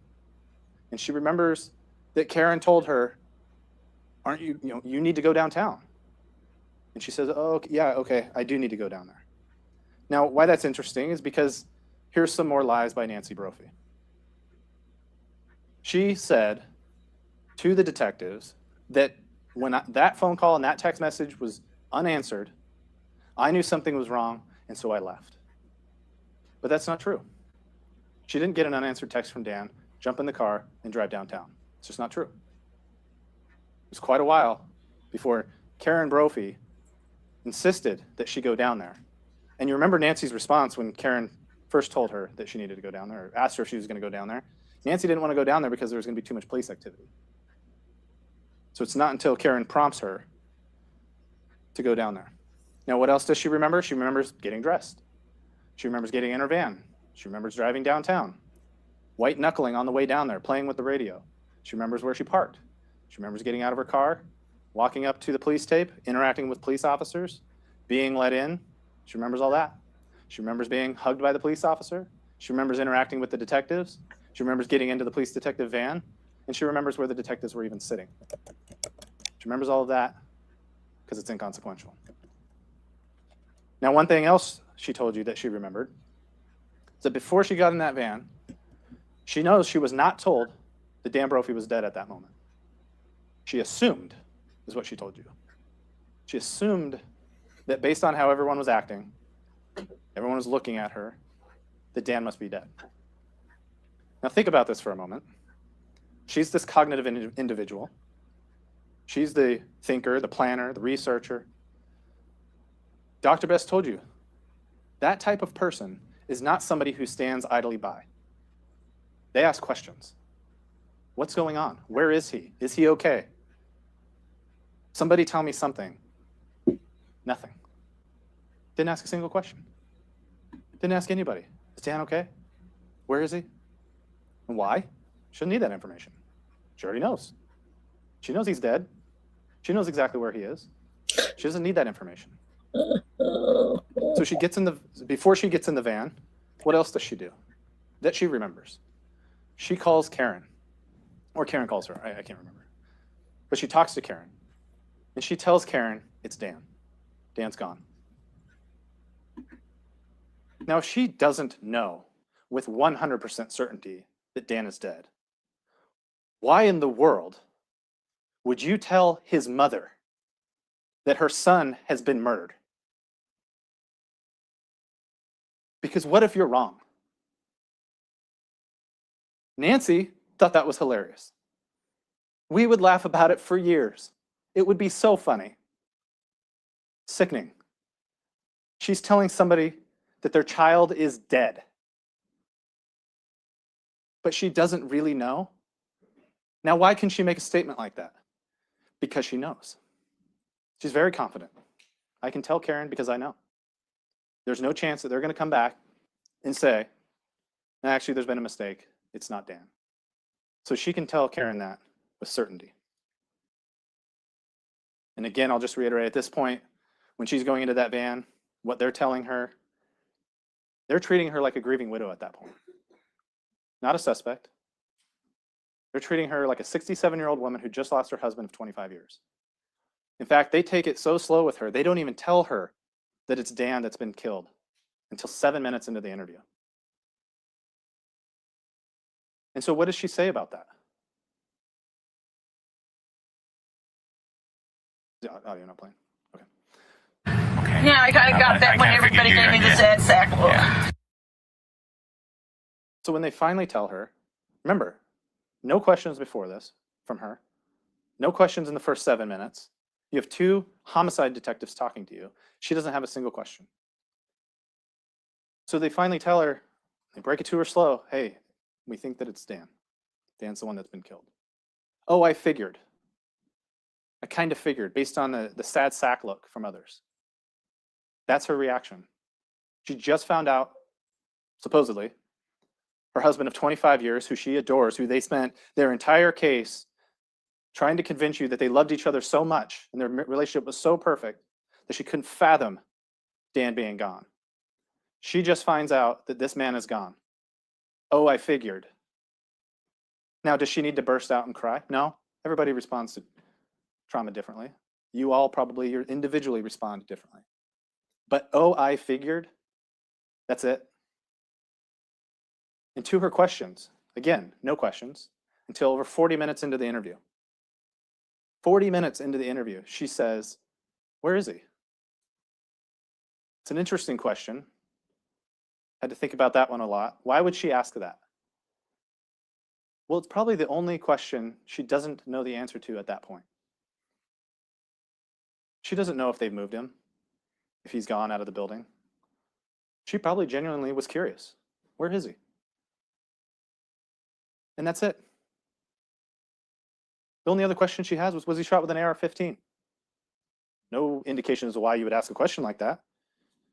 But was he shot with an AR-15? That's it. That's all she wanted to know. It's because it's all she needed to know. Nancy is the only person who could have committed this crime. As you saw in the opening slide, it looked like a puzzle that was put together mostly and appeared to look like a gun. That's what this case is. It's a puzzle. There's a lot of pieces to it. And as we move through this presentation, we're going to talk about what those puzzle pieces are. And when you put them all together, you have that picture. You can see that Nancy Brophy is the only one that could have done this. Start off, like we talked about briefly, she has all the knowledge in the world of Dan's routine. She knows his schedule. In fact, she emails it to the detectives later on. We'll get to that in a second. She knows his schedule. She knows what days he's planning on being early. She knows generally how he drives down to work. She knows everything that she would need to know to carry this out. Now, a lot of people knew that Dan was very routine. That's safe to say. A lot of friends, a lot of people that known them for years knew that Dan carried a routine and he pretty much stuck to it. But Nancy knew everything. She knew what he did when he got up in the morning. Now, this is where she does recall something where she's talking about what normally happens. She says he gets up early every morning. He walks the dogs, feeds the chickens. That's just kind of his routine. Very normal stuff. She also knows that it's going to take Dan almost precisely 10 minutes to drive to work. Something that she also later experienced with the detectives when they drove back, that this was a 10-minute drive. And of course, she knows that. Now, what else does she know about Dan? She knows, like we talked about, It's an actual crime scene photo that Dan parks right there. He parks in front of the school on 17th. She knows that. She knows that he would enter that same door because that's where the alarm panel is, and that he would unload things. She also was very precise when she told the detectives that he would have this cup, that he always carried this big cup filled with tea. She knows him so well that she knows what he's drinking on any given day. She also knew on this particular day, like we talked about with the live fire, that he would be bringing carts. He had things that he needed to bring in. So it stands to reason, as you can see in an older Google photo, there's Dan's truck, and he parks near the roll-up door sometimes, because this is how he gets things in and out of the building. She also would know that he's responsible as the first person there to set up the coffee station and water station. Now, Nancy clearly, moving over to the second puzzle piece, has knowledge of the Culinary Institute.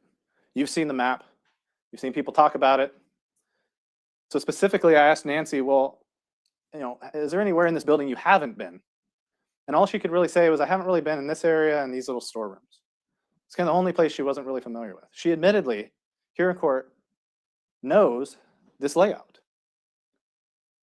Now, even if she didn't have the knowledge of every nook and cranny of this building, she was there 3 weeks prior.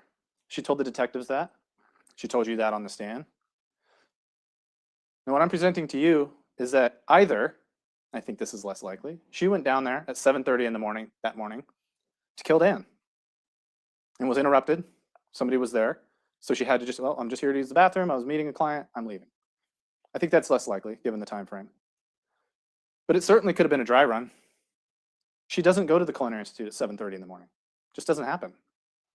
But that morning, a few weeks before she commits the murder, she's down there getting herself into the building, getting herself into an area of a building where she could view what she needed to see. Now, if she's already familiar with the building, why would she need to do that? Well, she probably wants to double check and make sure there's no cameras. What if they installed cameras recently and she didn't know that?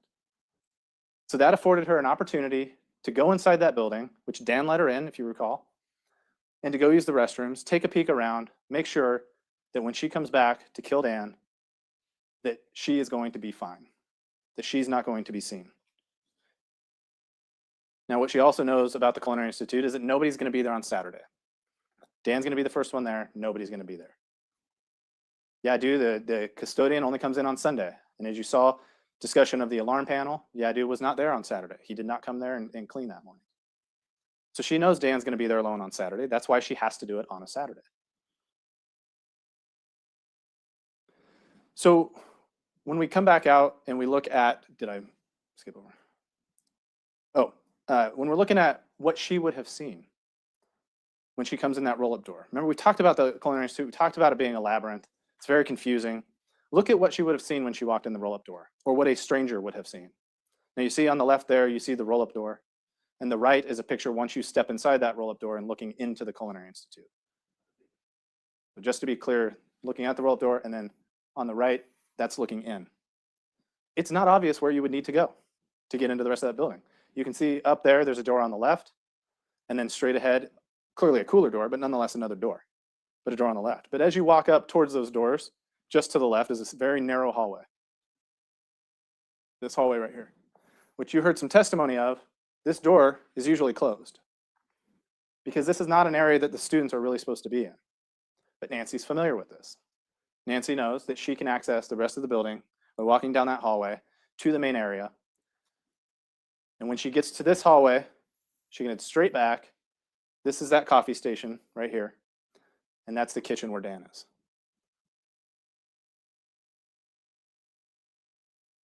Now, when she goes into that kitchen, presumably she doesn't want to disturb Dan.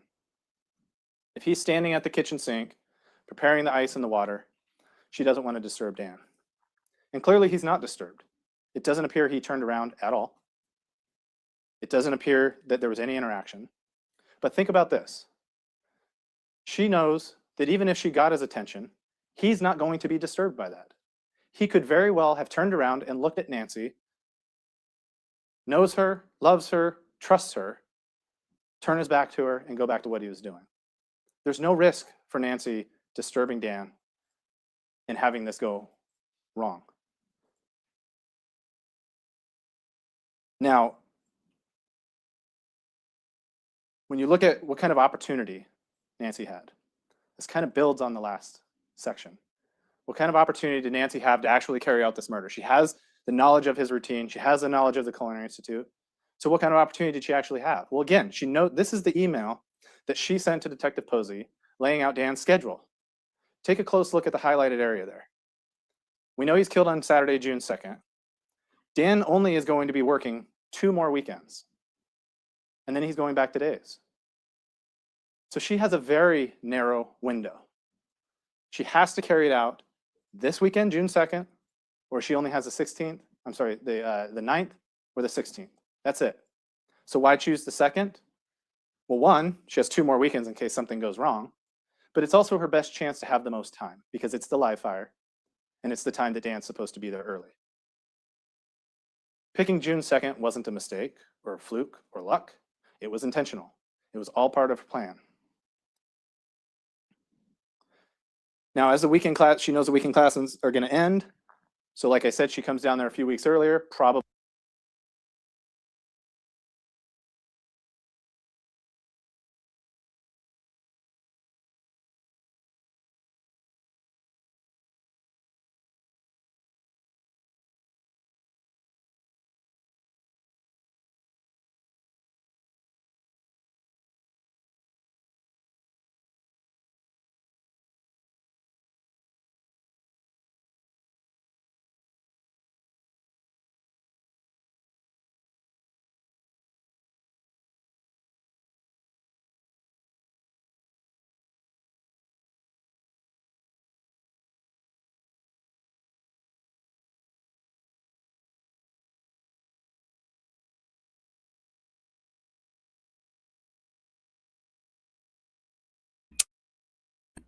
I can't believe I did that and didn't turn on the volume. Sorry.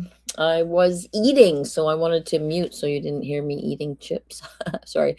I was just talking about Mr. Overstreet and what a good job he's doing. I was agreeing with Billie Jean and saying one of the reasons why I watch these, why I'm interested in true crime and why I like it is because I like watching people get what they deserve, right? I like to watch abusers get consequences for their behavior.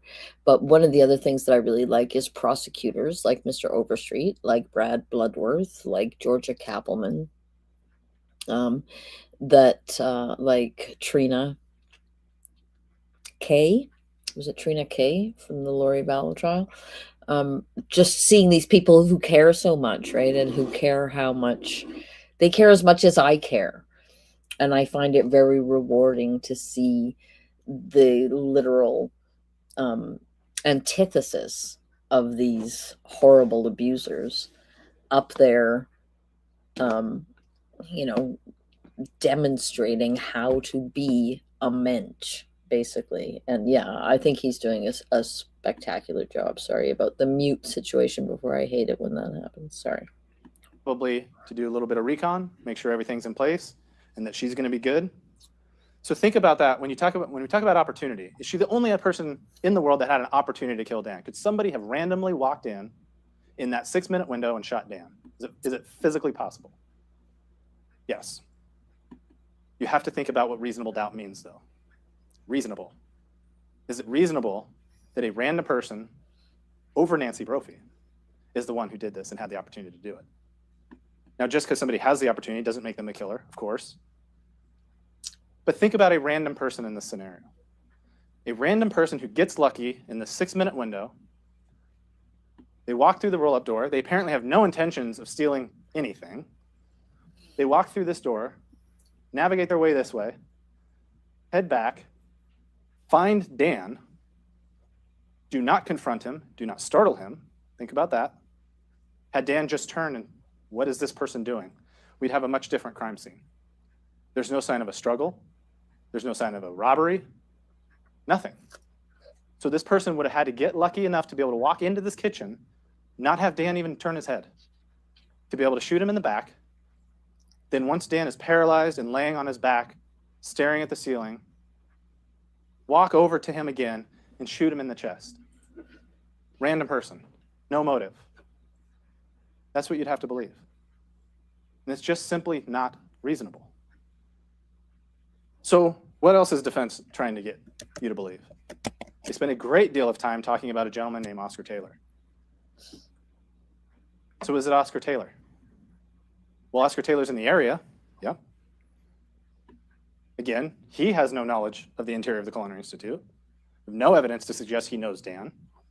In fact, if he's wanting money or food, Dan's the type of guy that would give it to him. Very generous person who routinely is giving. So it's not a confrontation in the sense of, hey, give me money, or can you give me money or food? And there's a confrontation, and then Oscar Taylor just decides to shoot Dan. No evidence of that. That doesn't even make sense. What's Oscar Taylor doing that morning? He's canning. He's a homeless guy who was sleeping in the area, who gets up and is canning, presumably to turn those cans in and get some money. So he's walking. Just to say, another one of Nancy's victims, right? Because he wasn't doing nothing. He wasn't doing nothing. And yet he becomes a suspect in her murder. You can imagine how that might turn the life of a homeless person upside down. Good heavens. Around canning. He goes into Starbucks, buys a cup of coffee, leaves, continues canning. You'll see in the Bellagio's video, he stops at the corner. He then crosses He buys his own coffee. He doesn't send Dan to do it for him. the street, goes up to Madison, continues canning.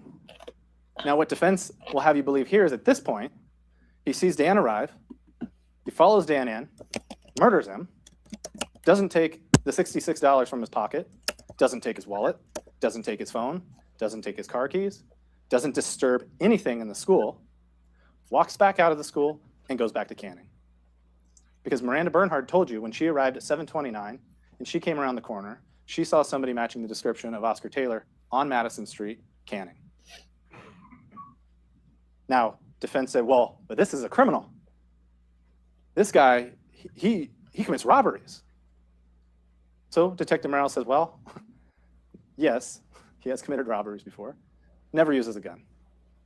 Never uses a gun. Type of robberies he commits is when he steals a candy and pushes the clerk. Robbery. And he gets caught all the time. So that's his lengthy criminal history. Old man Oscar Taylor steals, gets caught. No evidence that this guy's carrying a gun. No evidence that he has any beef with Dan. No evidence that he had any actual opportunity, knowledge, plan, or motive to kill Dan. Because all that belongs to Nancy Brophy.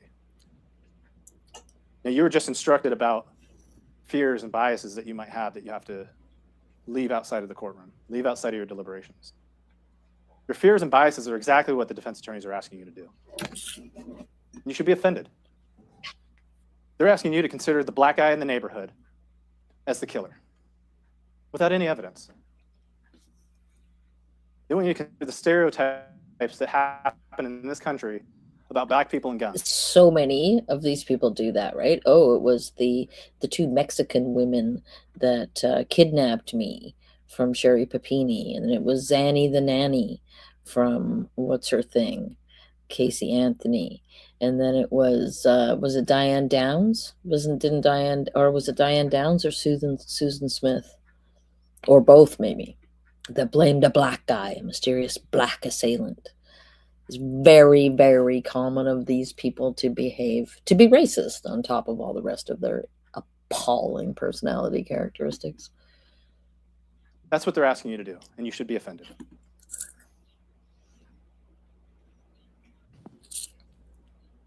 One thing Oscar Taylor did do is acknowledge that he was in the area.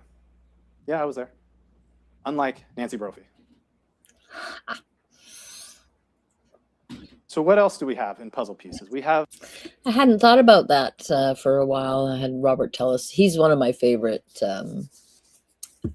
trials to watch when the cross-examination is so great. But I wonder how he's handling prison. I can't imagine he would handle it very well. I mean, he's the kind of guy that needs to be in control, and he's the kind of guy that needs to be to lord it over other people. I'm so creepy, Jim.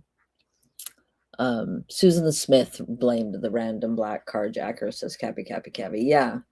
I can't, I mean, so did Diane Downs blame somebody. I don't remember if she said he was black now, thinking about it. But yes, it's pretty common for them to do this racist nonsense too. Nancy has the murder weapon.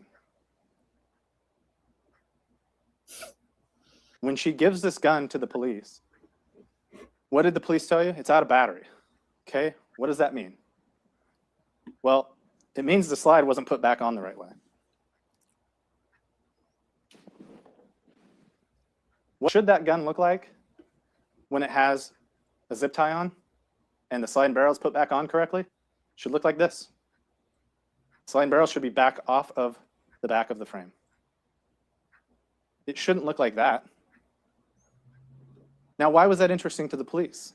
And why was it brought up here in this trial? Because Nancy Brophy told the police that she bought that gun. It was heavy. It was ugly. She realized that they didn't want it. So what did she do with it? She puts it back in the case, puts it back in the original bag, this scary gun, and she throws it in the closet where it still sits to this day on June 2nd. That's what she told the police. Now, if you're confused a little bit, it's okay. Because she sat up here on the stand and said, oh, no, that's probably exaggerating. I played with it. I handled it. Dan and I went back and forth for weeks about whether we wanted it or not. I even took the slide and barrel off. Hold on. It's the first time we're hearing about this. You didn't tell the police that you took the slide and barrel off. You didn't tell your friends that you've manipulated this gun for research or for whatever. Now you take the slide and barrel off? Well, yeah, of course. Because by the time she's here and she's sitting up there and she has to tell you that story to convince you that she's not guilty, she has to have a reason why that gun is out of battery when she gives it to the police. She knows she can't say I didn't touch it or I didn't handle it because that doesn't make any sense. So she has to come up with the story. Oh, no, I did actually take off the slide and barrel. Now, one thing I'll give her, that's true. She did take off the slide and barrel. She took off the slide and barrel in order to put on the slide and barrel from eBay to kill her husband. And then when she gets back on the morning of the murder, she's in such a hurry to switch these slide and barrels back, she makes a mistake. In her haste to get that original slide and barrel back on, she fails to fully seat the gun. And that's why it goes to the police that way. But again, it's a new story.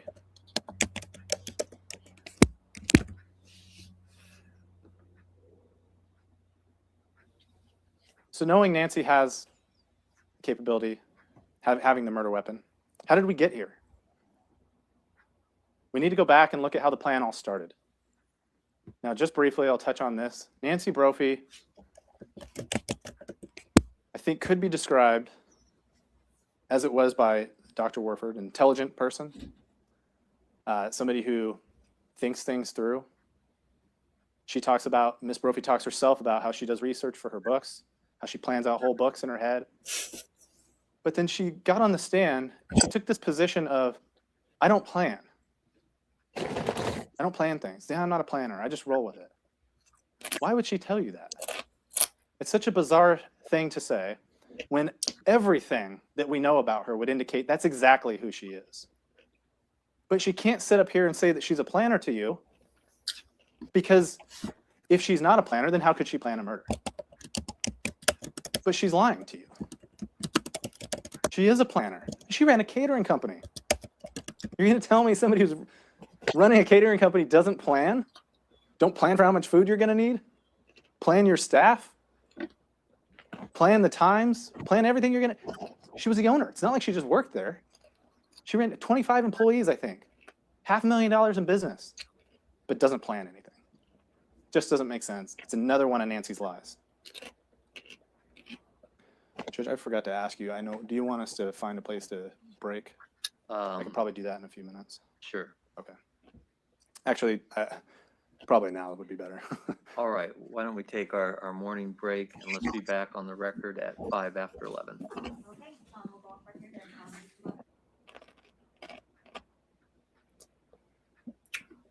Where is it? 2:10.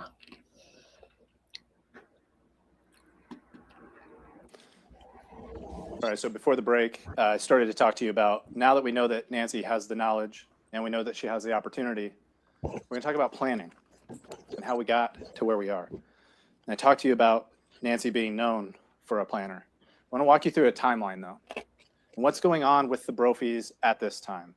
So before we get to December 24th, 2017, remember what you heard. The Brophies started having their financial struggles, really, the real financial struggles, in June of 2016. They started having problems paying their mortgage. Things weren't looking so good for them at that time. And as Nancy put it, that was the worst financial struggles that she's ever experienced in her life. So think about that for a second. 65 years old, having the worst financial struggle she's ever experienced in her life, and you're not thinking that that's going to cause some extreme stress? She's got a problem. And remember, Nancy's a problem solver. And so she's going to have to solve this problem of their finances. Now, in October of 2017,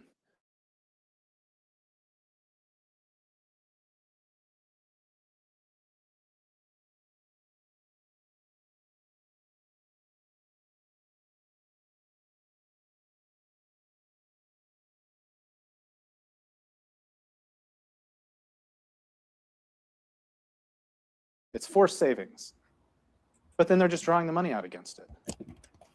It's because they're desperate. And in that desperation, when they realize that's not enough money, they have to draw out this $35,000 off the 401k. We'll talk a little bit more about that in a minute, but I just want you to understand what's going on with them as Nancy's really starting to feel the struggle, really starting to feel the desperation. Even with that $35,000 they got in October, Nancy can see the writing on the wall. It's not going to get better. In fact, because they're drawing these loans, things are just going to get worse.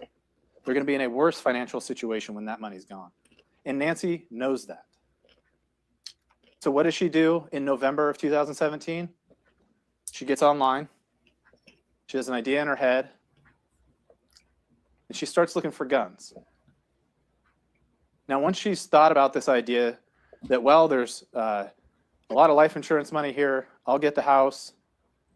Maybe this idea of killing Dan, maybe it's something she's going to look into. But it's not that simple. You can't just do it if you want to go undetected. So she gets online and she starts researching ghost guns. Now, what is she not doing? She's not talking to friends and family about ghost gun purchases or what ghost guns are or the fact that they're unserialized and unregistered. She's not talking about that. She thinks that Nathaniel, in fact, has built one of these ghost guns before. She doesn't start there. So right from the get-go, this idea that it's research doesn't really add up. She's looking for a gun that can be bought that is not going to be traced back to her. So she finds herself on this Ghost Guns website. She goes there several times, in fact, between November and the time she purchases it on December 24th. She goes to this website, and this is what she sees. They're advertised, unserialized, unregistered. She bounces around that website a little bit, back and forth over that month. And then finally, on December 24th, she decides, I'm going to buy this gun. And it gets shipped to their house, and she gets it in early January.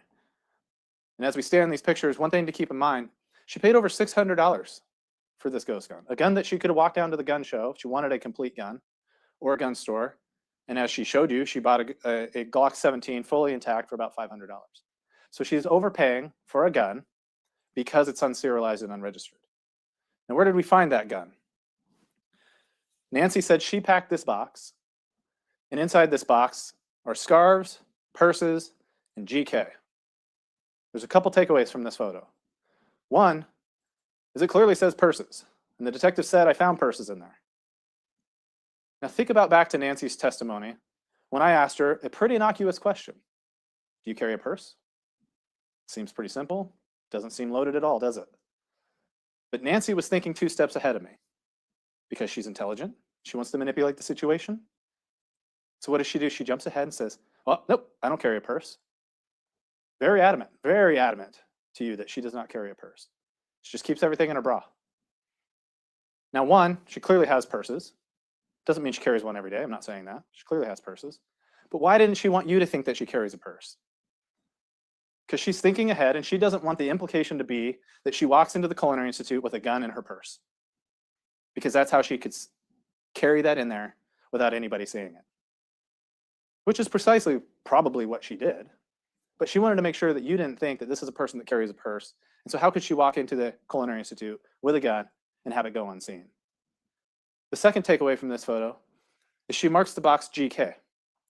Now on its surface, I'm assuming before this trial, if you saw a box and it said GK, you wouldn't have the slightest clue what that meant. It could mean all kinds of things. Nancy said she marked this box for law enforcement. In reality, Nancy marked it for herself in code, in an acronym, to ensure she knew where that was when she needed to go back to it. That's why it's marked. She didn't mark this for the police. What kind of ridiculous proposition was that? The police might need it? Why? If this is a gun she bought, never built, and is just using it for research, why would the cops be interested in this gun kit? But in her mind, she's thinking, well, they might come knocking, and I'm going to have to give them this gun kit. It doesn't make any sense. Now, she's doing that for the police's benefit, she said. But later on, when she gets the eBay gun, or slide and barrel, she'll know where that is. Why isn't that important to the police? Why didn't she mark that one for the police? She just doesn't know where it is. We'll talk more about that in just a second.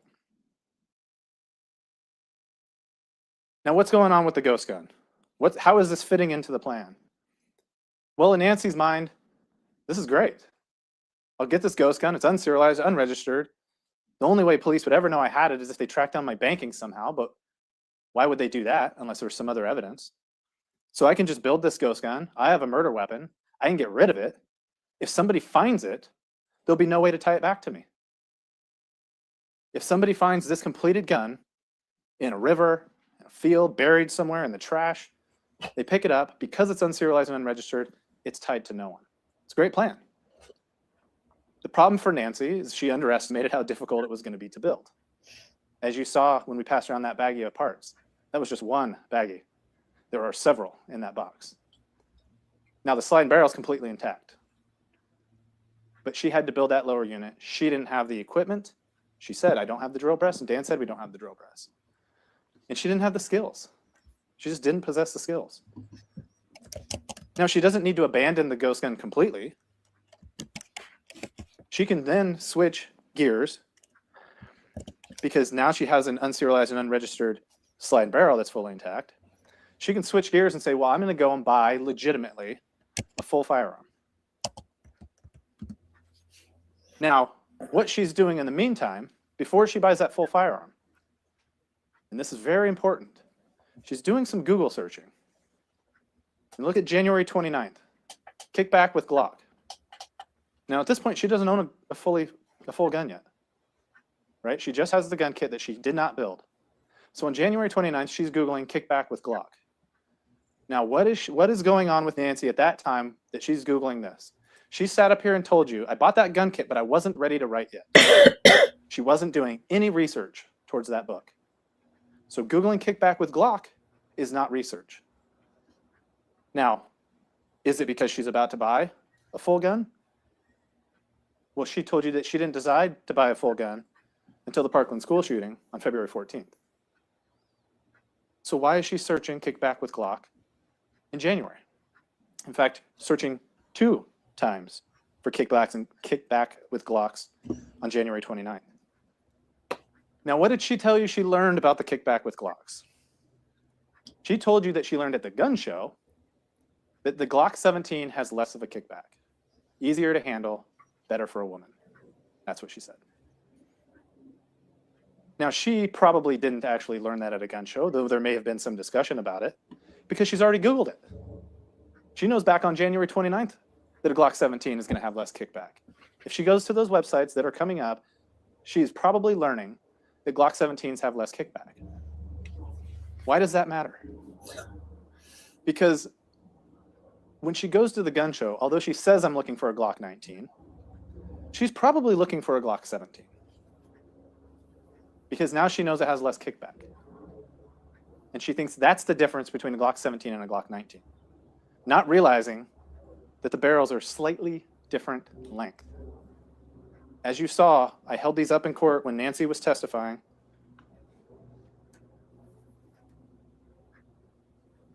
They are nearly identical. The width, when you look at it, they are nearly identical. So if Nancy has now decided, well, I'm just going to buy a Glock 17, it has less kickback, makes more sense for me as a not a avid gun person, and I'll just put this slide and barrel on there. It looks the same. So she heads to the gun show. I'm sorry. I want to look at a couple searches first. So as she's doing this research, learning how the kickback of the Glock 17 is less. So now she's thinking, well, I'm going to get a Glock 17. That's the gun I'm going to purchase. Now, again, pointing out the time, February 1st. This is not after February 14th, after the school shooting. She's doing this research before that. She's intending to buy a Glock 17. She wants to know how much they cost, and she wants to know what the registration requirements are in Oregon. Now, again, they offered no explanation in this courtroom as to why she's doing those searches. Defense alluded to some sort of research after hearing about the Las Vegas shooter. That's not evidence. Nancy didn't tell you that. She had all the time in the world to sit up there and have that question posed to her, and she never said to you why she's doing that research. Then on February 15th, still, now this is a day after the Parkland school shooting, but before she goes to the gun show, she's doing that research, right? How much does a Glock 17 cost? When do you have to register it? And what she's realizing when she visits a site called gunbroker.com, she visits that site on the 15th. And what she realizes is that you can't buy a complete gun online. At this point, Nancy is wanting to keep her purchases online. She doesn't want to go to a gun store. She doesn't want to go to a gun show. She wants to keep her purchases online, more anonymous. So she's searching and she goes to gunbroker.com. She's realizing you can't buy a full gun online. So now what? If I can't buy a full Glock 17 online to put my ghost gun slide and barrel on, what do I do now? Well, she turns to the gun show. I'm sorry, actually go back to that one, I'm sorry. She does later search how to sell a gun in Oregon, but that's not done until the 20th. So I'm gonna go back to the gun show. On the 17th, she visits the gun show. Now think about her plan at this point. It's okay. So what do you guys think? You think Murdaugh's going to get another Alex Murdaugh? You think he's going to get another trial because of that Becky, what's her thing, who was tampering with the jury? I feel like he might have a shot at it, like genuinely. I don't think that what's her name, Shanda Vander Ark is going to get her wish, but I do think that Alex Murdaugh just might. Hey, for Nancy to go to the gun show and buy a gun. It's not going to necessarily raise any red flags. She goes through the background check. She gets her gun. She can take that home. She's going to switch out the slide and barrel from the ghost gun, not knowing that it doesn't fit. Now, even if you believe what Miss Brophy said about what was said at the gun show, she said even they told her that the Glock 17 had less kickback. It's the gun that makes the most sense for her. So when she gets home with that Glock 17, remember this is a Saturday, Dan's at work when she goes to the gun show. Presumably Dan worked on Sunday as well. Nancy Brophy has the opportunity to come home, get the ghost gun out, take the slide and barrel off of this gun, and realize it doesn't fit. It's a ½ inch too short. Everything else is the same, but it doesn't fit. She has to abandon the plan with the ghost gun. Now, while these pictures are up, I just want to point out that she made it a point with Detective Beniga when they were back at the house. When she said, here's the gun, he takes a picture. She tells him to flip it over to make sure that he sees the zip tie that's still intact. Her whole plan is to switch out the slide and barrel. It's been the plan. Even though it went through different iterations, that's been the plan. So she wants to make sure that detectives know that this isn't the murder weapon. Here's the only gun I've ever bought, and it's not the murder weapon. Here you go. What's interesting about Miss Brophy's whole plan and her story about She buys the ghost gun for research. Then as she's going through this process, she realizes they want to buy a gun, and they realize that after the Parkland school shooting, that's the time to do it. I just want to say one of the things I like about this group is that everybody has integrity, right? It's like nobody wants to see him win the appeal, of course, right? But on the other hand, justice, the justice system matters, and fairness matters. And just because we think he's guilty, that doesn't mean he doesn't deserve a fair trial. And I really appreciate the fact that everybody here stands by the justice system and not by their own personal desire to see Alec suffer. So just saying. And I asked her, the defense established that Miss Brophy is sort of a left of center leaning individual. Seemed to be a bit of a joke, maybe a little farther left than they let on. And her response to gun violence in this country was for her to buy a gun. Okay, but it wasn't for Dan to take to work. They never had a plan, according to Miss Brophy, to take this gun to work. They didn't even buy bullets for it. It's just at home. How is that protecting you? Now, she said she's mad at the gun because it didn't do its job. A bunch of stories, a bunch of things that are said designed to distract you, to confuse you. But you have to understand what's going on at the time that Ms. Brophy is doing this. Again, she's not doing research. She was very clear. I'm not researching at this time. Now, there's a couple possibilities, right? Plan number one is she was just going to use the ghost gun outright. Plan number two, get a Glock 17, put the ghost gun slide and barrel on it. That didn't work. So now I have to move to plan three. Even if you don't think she was going to use the ghost gun slide and barrel and she just abandoned that altogether and decided to go with Glock 17, fine, doesn't really matter. But the plan's the same. But I think it's likely that Miss Brophy tries the Glock 19 slide and barrel from ghost guns, puts it on the gun, or tries to, realizes it doesn't happen, and now she needs a new plan. So what does she do? On the 19th and on the 20th, she starts looking online again. Now she's looking for just a Glock 17 slide and barrel. She doesn't go back to the gun show and buy just a slide and barrel, as they told you they sell. Or wait till the next gun show. I suppose that one would be over by then. She doesn't go into a gun store and just try to buy a slide and barrel. Nope, she returns to the internet. She's back online. She's researching and looking for Glock 17 slides and barrel for sale.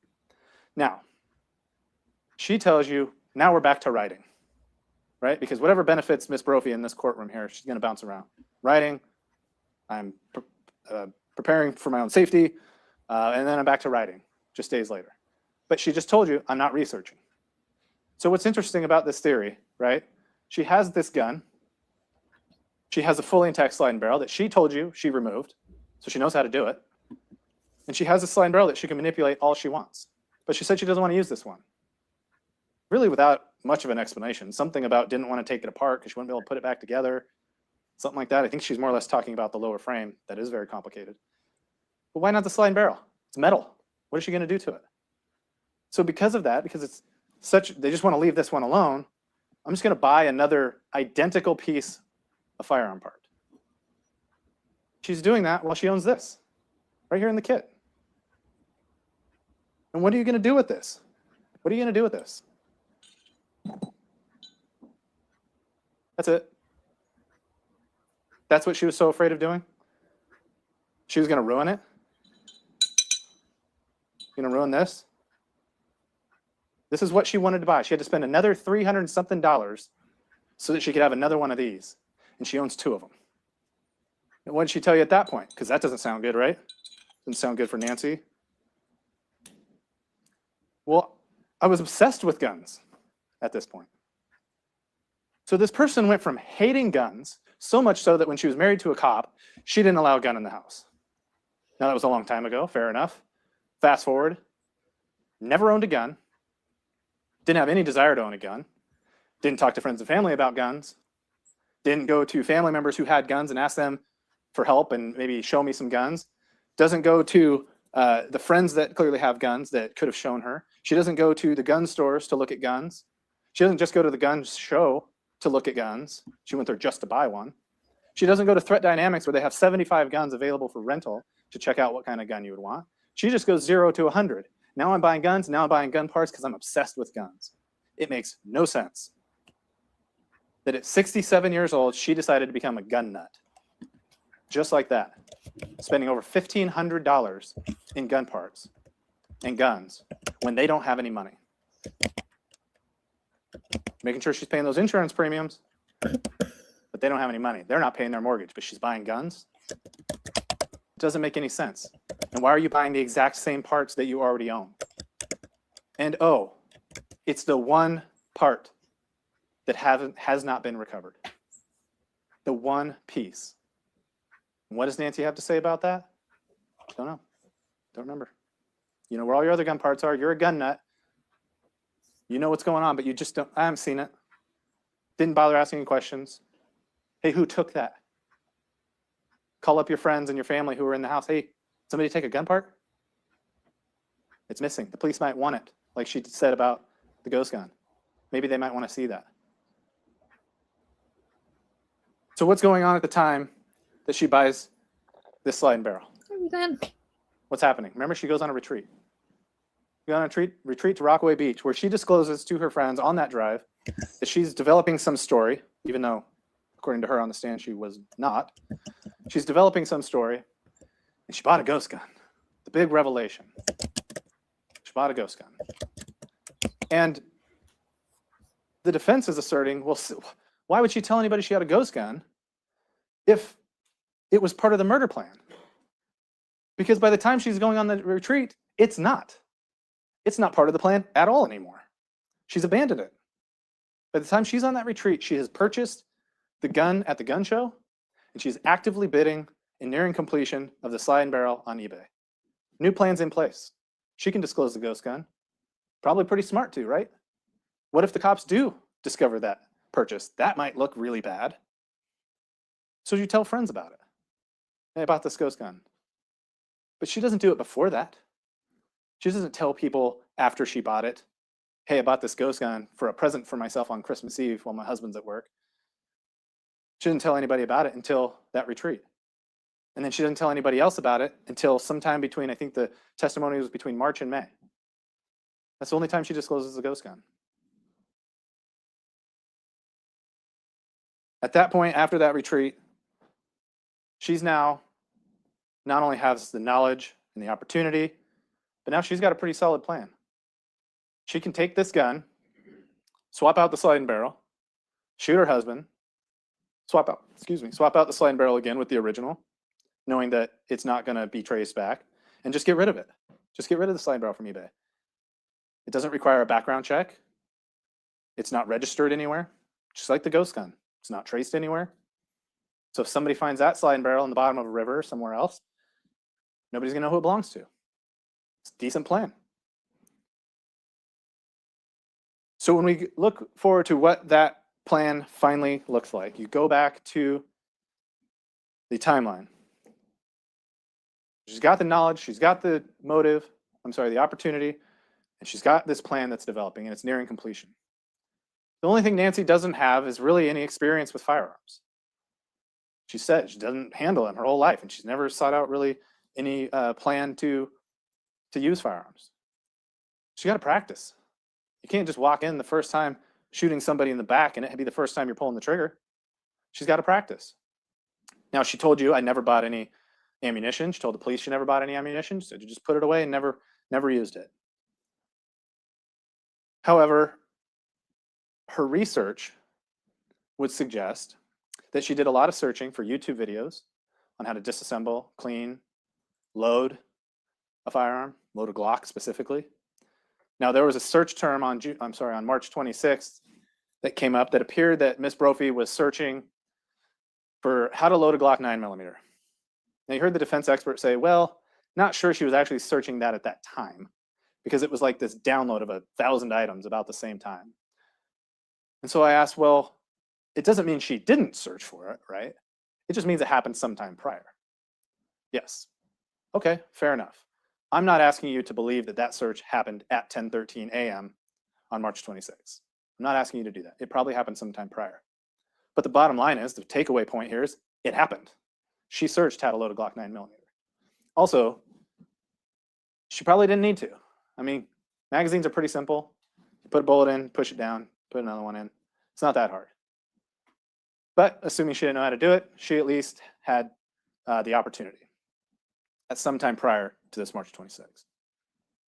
And before this, on March 11th, that's when she was going to those YouTube videos, right? Those YouTube videos that we watched, some of them in here. And the defense expert said, well, I can't tell you exactly how much she watched, but she spent this much time on each of those videos. And so what I ask you to take away from that is we don't know which part of the video she was watching. She could have clicked around through and watched it. But one of the videos that you did watch was, I think it was 49 seconds. And the first 49 seconds was how to take off the slide and barrel. It was very quick. She doesn't need to watch these full videos. She has a very specific purpose that she needs to spend time online researching. She needs to know how to take off the slide and barrel. She needs to know how to load it. That's really all she needs to know. So it doesn't really matter how much time she spent on these videos. But nonetheless, she's researching it. She's searching for them. And again, not for her research for her book, because she's not doing that at that time. So you get to March 26th. She's done this research. She's been told by the gun show gun sellers that this is a place that you can go out and shoot. It was written on the back of that receipt. You have that receipt in evidence. You can take a look at it. It's very scribbled, kind of hard to read. But nonetheless, it's directions to this.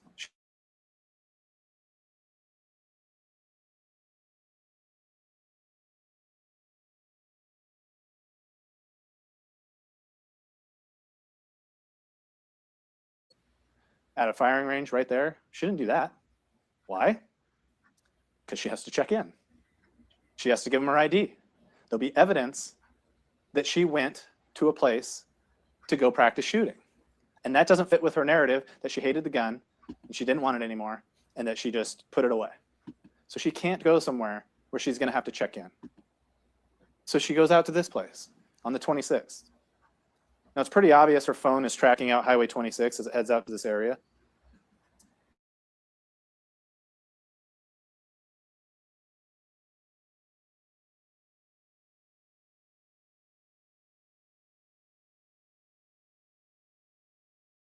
She's a planner and a researcher. She drove out there, saw where it was, saw where she needed to go, saw what the conditions were up that road, saw that she could get out and not have to interact with anybody, and she could go shoot her gun. There's enough time to do that. And remember, this is a Monday when Dan's at work. She doesn't go on a day that they could both go up there and shoot the gun or even just check it out. She does it when Dan's at work. Now, Tuesday rolls around. She knows where this is. She knows what it looks like. She knows what she needs to do. Throw some rounds in that magazine. Head on out there. You don't need to be there very long at all. Detective Merrill and I went through some exercise about what it would take, how long it would take to shoot. We got a little crazy with it on how much you could actually shoot. But the point was, you don't need much time to shoot a few rounds. I mean, in the kit itself, she has 3 magazines. She could have easily loaded 5 or 6 rounds each magazine, not taking much effort. And she could have went out there, 6 rounds, boom, boom, boom, boom, boom, boom. And let me show you how hard it is to switch magazines. You hit the button, it comes out, take the other one, you slide it in, and you're ready to go. Seconds. Another 6 rounds, switch it out, another 6 rounds. I don't know how many she shot. Maybe she only shot a couple. Maybe she shot 3 full magazines. I don't know. But I'm guessing that she wanted to make sure that she wasn't really seen by many people. That's why she goes out on a Tuesday morning at that point to the public range. She knows she doesn't have to check in with anybody. She can fire off a few rounds. Now she's got the practice and she can leave. Okay. Seems pretty straightforward. But Nancy didn't acknowledge that that's what she did. Nancy told the police, never shot it. Never shot the gun. She sat here on the stand and said, what about that? I don't remember. She once again doesn't remember a critical time. Now, what did she say? Well, I don't remember, but we were looking for property. We weren't working with a realtor. I just go and drive around without Dan. Just go drive around because I know he likes that area. The problem with that is it was pretty well established. That's state forest land. What kind of land are you going to buy in state forest land? Unless the state decides to sell you a piece of it, I'm guessing none. But that's her reason. That's why I'm out there. I like that area. I go to Vernonia all the time. I think was the exact quote. Now, we know she's not in Vernonia on the 26th and 27th because she's not hitting off any towers near Vernonia. We also know that she's lying to you. She didn't go to Vernonia all the time. And remember, the phone records that were checked went back to December. Is it possible she went to Vernonia all the time before that? Sure. But this time frame, this 6 months between December and June of 2018, that's when this plan's in place, right? That's when we're going to get ready to sell the house and we're going to move. Isn't that when she's going out and looking? Isn't she driving around Vernonia and driving around out in that area looking at that time? Problem is she's not. She doesn't go to Vernonia a single time. And what did Kelsey Guay tell you first or second time she testified? Nancy Brophy's phone often goes to the coast. In that same 6 month time frame, the only time it doesn't go all the way to the coast when it heads out Highway 26 is on March 26th and 27th. So this idea that she's out there driving around, being her own realtor, just looking at property, it's a lie. It's just a bold-faced lie. So what does Nancy have at this point? So Nancy's got a research, Nancy's got a plan. So what does she know now? She knows how to load a Glock 17. She knows how to handle a Glock 17. She knows how to fire a Glock 17. She knows how to disassemble a Glock 17. She knows how to clean a Glock 17. And above all else, she knows that she has to get rid of that sliding barrel. The plan is in place. She's ready. Two critical puzzle pieces for your picture is right here. It became simple once she got worked through it. But simply swap out the sliding barrel. Why? Because as Leland Samuelson, our expert, told you, the sliding barrel is what leaves the markings on the shell casings. Not the lower half of the gun. The lower half doesn't matter. It's the upper half. It's the sliding barrel that leaves the shell casing markings. Nancy knows that, and Nancy knows that if she just gets rid of that, the shell casings that they're going to find at the crime scene, which she left undisturbed, are not going to match her gun. She also knows that they're not going to match the ghost gun sliding barrel. And they didn't. Why she doesn't get rid of them? What does she know they're going to match? The eBay sliding barrel. She can't remember what happened to it. It's gone.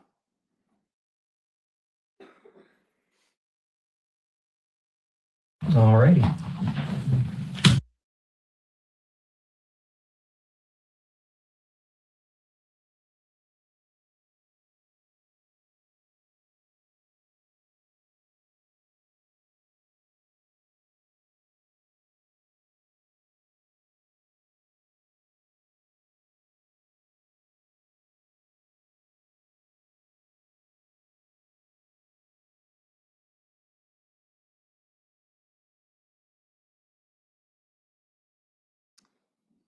That's all it took for Nancy to carry out that plan that we just discussed. Seconds. She did it in two different parts, right? Switch out the sliding barrel before she heads down to the Culinary Institute, and then switch it back when she gets home. Not hard. Then after she does that switch, she can get in her van, drive around the neighborhood, and have the neighbor see her. Her plan's complete. Now, I'm going to go back to the charge. We talked about how it's actually fairly simple, right? Two elements, most of it not in dispute. But what's not on there? What defense is going to spend, I'm sure, is what is quite a bit of time in their closing argument. Motive. Motive is not on here. The state does not have to prove beyond a reasonable doubt, it doesn't have to prove any motive at all. I could stop my closing argument right now and say, I showed you all of the proof that you need to prove that Nancy Brophy murdered her husband. And that could be that. I don't have any other obligation. But motive is something we as human beings want. You want to know why. Why would Nancy do this? That's a natural feeling. I'm not going to argue with you about that. Just because the law doesn't require me to prove it, it doesn't mean that it's not a natural feeling that I understand. You want to know why. And what the why does help you conclude is if you understand the motive, it will help you understand that Nancy Brophy absolutely committed this crime without any doubt. But one word of caution, motive to Nancy Brophy might not mean motive to you. It might not be enough to say, well, I wouldn't do that. I'm sorry. I wouldn't do that. That's not enough for me. You have to put yourself in Nancy's shoes. Is it her motive? Is it motive that makes sense to her why she would do this? So we're going to talk about motive. We're going to go through the why. Why would Nancy Brophy feel so desperate in their situation that the only way out was to murder Dan? And what I will say right up from the front, it's not just about money. It's not. Defense counsel has argued, I believe in their opening, and I believe they'll probably argue it again here, that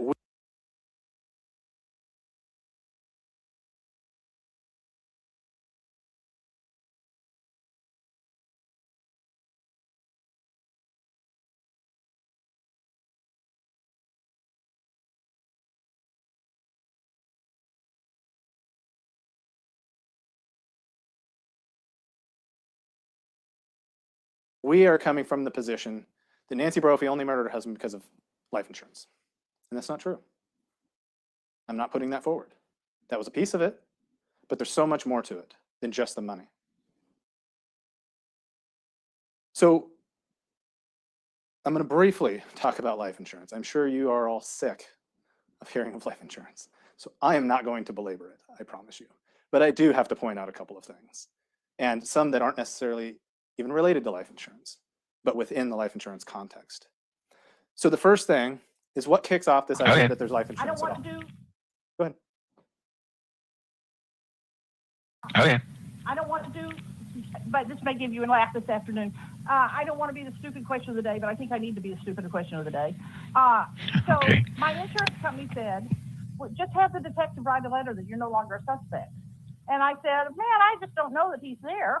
And I'm not sure that he looks at it that way. But if you do, I'd get you to write the letter. My sister, when I told her this as a lawyer, laughed so hard she fell out of the chair. So Why? because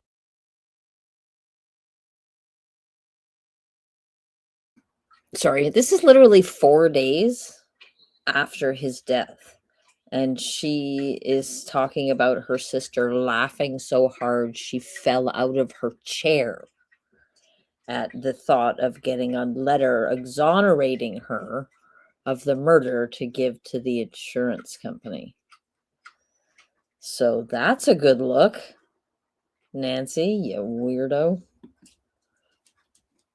God. Why would you need that?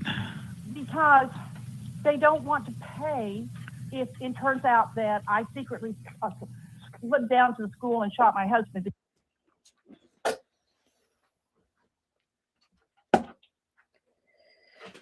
All right, here, I'll sit. There's more. It's okay. So the one thing I wanted to point out there is you listen to Nancy calling Detective Posey, only disclosing the $140,000 policy. That's part of it. She doesn't disclose the other policies, despite the fact that she called all the other insurance companies the same day. She only points out the $40,000 policy. Why? Because it's the smallest one. It's the least suspicious. Now, what we know, oh, and she says, my insurance company, not one of them, not one of the many life insurance companies that I deal with or dealt with today. One of them is requiring this letter. Now, what do we know about the life insurance? Well, after a lot of testimony to get to a pretty easy point, and we're just going to show you Defense Exhibit 288. The agreement upon everybody, all experts, is that there was about $815,000 in life insurance policies.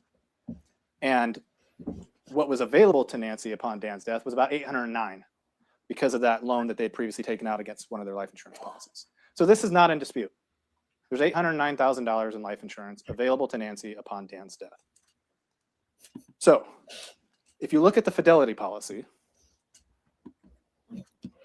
one thing you heard from defense counsel that turned out to not be true is that this was a policy where Perla Stillwater was the beneficiary. She never was. Don't know why they said that.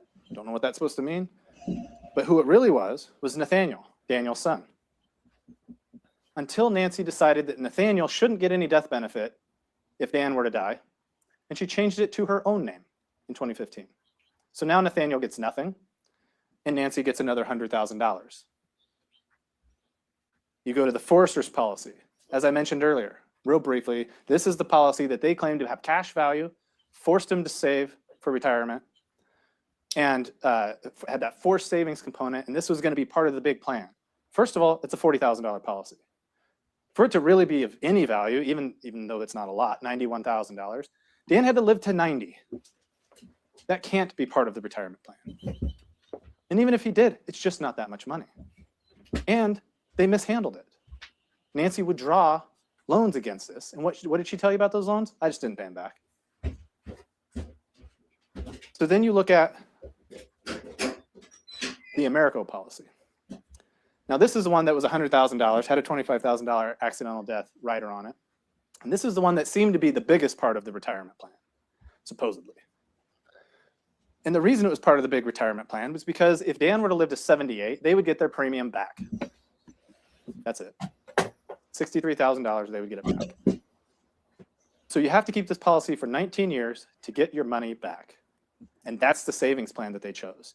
Not to take that money and put it into an interest-bearing account where it would actually be worth something and not be at risk for losing it. This was the plan. Now, what's interesting about that is if Dan did live to 78 and they did get their premiums back, that policy goes away. Their own expert testified to that. If you want to get those premiums back, policy's gone. You don't have any more coverage. What kind of plan is that? What kind of retirement plan is that? It doesn't make any sense. And so the idea that was being asserted from defense is, well, she's not going to kill him. There's money in it for her. What, getting your money back in 20 years? Or if he's dead, you get $125,000 now. Not much of a plan at all. And Nancy apparently didn't even know that. Nancy, the insurance salesman. Nancy, the person who sold her her own policy. She didn't know that that policy went away if you were to collect the premiums. That's what she said on the stand. When I asked her, doesn't that policy go away? I don't think so. I think I can continue this for as long as I want. So either she's a horrible life insurance salesman because she can't even sell herself a policy that she understands, or she's lying to you again. So then you look at the Lincoln Financial. The only thing I want you to show here, this is the one that was provided by the school. This is one that Nancy said, this wasn't part of the plan. Because what if the school goes away? We lose this coverage. Okay. But in 2017, you might remember what she started planning in 2017, she applies for an increase in coverage on this policy. Now, applying for an increase in coverage on a policy probably isn't nearly as suspicious as pulling out new policies right before you murder someone. What's also interesting about this, she says this isn't part of the plan for retirement, but it certainly is part of the plan when Nancy decides to murder her husband. She knows she's going to get that $100,000. Now, Mutual of Omaha, I told you in opening, I stood up here and I said, after Dan's death, it appeared Nancy had attempted to claim 10 policies at $1.4 million. I believe that's exactly what I said. And we just talked about how there's $815,000 in money available to her. Now, there's a difference between the two, obviously, besides the money. It was, what I said was that she appeared to attempt to collect on those 10 policies. She did. You can see from Mutual of Omaha on their records on June 6, 2018, who reported Nancy Brophy, who reported relationship, spouse, deceased, date of death, June 2nd, 2018. That's Nancy calling in and reporting the death in an attempt to claim the death benefit. So it appeared like everything was normal. But what did the experts find out? Both of them. What did they find out? 3 of these policies weren't in place at the time of death. So although it appeared she attempted to collect this money, it wasn't there. It wasn't available. And the experts told you, well, it could have been an auto-generated thing from the company that auto-filled in these other policies to say that this death claim was made. So the bottom line is, did Nancy know about the $815,000? Absolutely. Did Nancy try to claim $1.4 million? I don't know. Maybe. Maybe she did call and try to claim. I don't know. Probably not. Probably not. But she certainly tried to claim the $815,000. Now, again, this isn't all about the life insurance, as I said. You have to think in the terms of what was happening in their life at that time, and they were having serious financial problems. They were spending more than their income. Listen to both experts. Their own expert who came in here and had some kind of crazy numbers that she ultimately fixed, she agreed that they were overspending. They were spending more money than their income than they had. They weren't making their mortgage payments. Everybody agrees about that. They were spending over $1,000 on life insurance premiums. And then when they took that 401k to fix everything, they quickly just spent that down. And using their own defense exhibit, how does that look good? They made this exhibit. Now the numbers don't lie. You look at this, the only spike up is that $35,000. And where's it going? Right back down. And all they did to get the house ready was some yard work. It's the only thing that money went to help get the house ready. Now, is it fair to say that they were awful with finances? Yeah, clearly. Spending money on guns, spending money on vacations, spending money on other things, not paying down high interest credit card debt with this loan. So where are they headed with this? Well, as you heard from the defense expert, when they did the prospectus for the rest of the year, they still were in trouble. They were just going to make it a little bit longer. So when Bob Azor took a look at those numbers and said, well, those aren't right. I'm going to do some other calculations. I'm going to see what the prospectus actually should be. Came up with 2/3 of what their defense expert told you.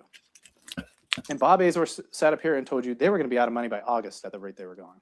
If significant money didn't come in or they didn't change their spending habits, they were going to be broke again by August. And Nancy knew that. They had significant financial struggles. Defense seemed to allude that, well, because they had $11,000 on June 2nd, why would she decide to kill him on that day?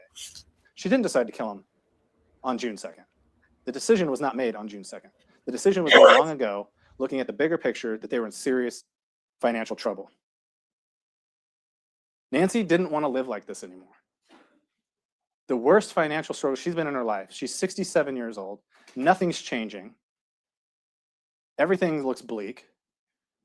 And now they're in more debt than ever because now they're taking out loans just to cover their mortgage. So Nancy needs solutions. What's the solution? It's quite simple. She knows she's going to get $809,000 after that loan's paid back. She knows that if Dan is killed at work, she's going to be getting workers' comp to the tune of $438,000. That's paid out over time. It's an annuity, but she's going to get that money. It comes directly to her. She knows, or she thinks, that that house is worth $700,000. So if it were to sell for $700,000, by the time you pay fees and everything, you're probably going to get about $400,000. There's still $34,000 in Dan's 401k she's going to get. Dan is worth $1.682 million approximately to Nancy if he dies. Specifically, if he dies in a shooting, because that's considered an accident and will pay out all those accidental death policies, and if he's shot at the school, because then she gets the workers' comp. $1.68 million. Now, why is that important? Because they brought an expert in here to tell you, well, if Dan had lived, Dan had a value that he would bring in his income and in the services that he provided in the home. And he was worth about $1.3 million. That's what he told you. But it would take 17 years for Nancy to realize that value. That's how long it would take, given the amount of income that he's bringing in and the value that he brought into the home. 17 years for Nancy to realize $1.3 million worth of benefit. But if she kills Dan now, he's worth $1.68 million. 1.2 of that coming to her right now, and then an annuity that will pay out over time, and her Social Security payments. She's going to be fine. That lifestyle that she is dreading is going to change. Now, she's the only one that wanted that, not Dan. Dan was a simple guy. He liked his life. He loved Nancy.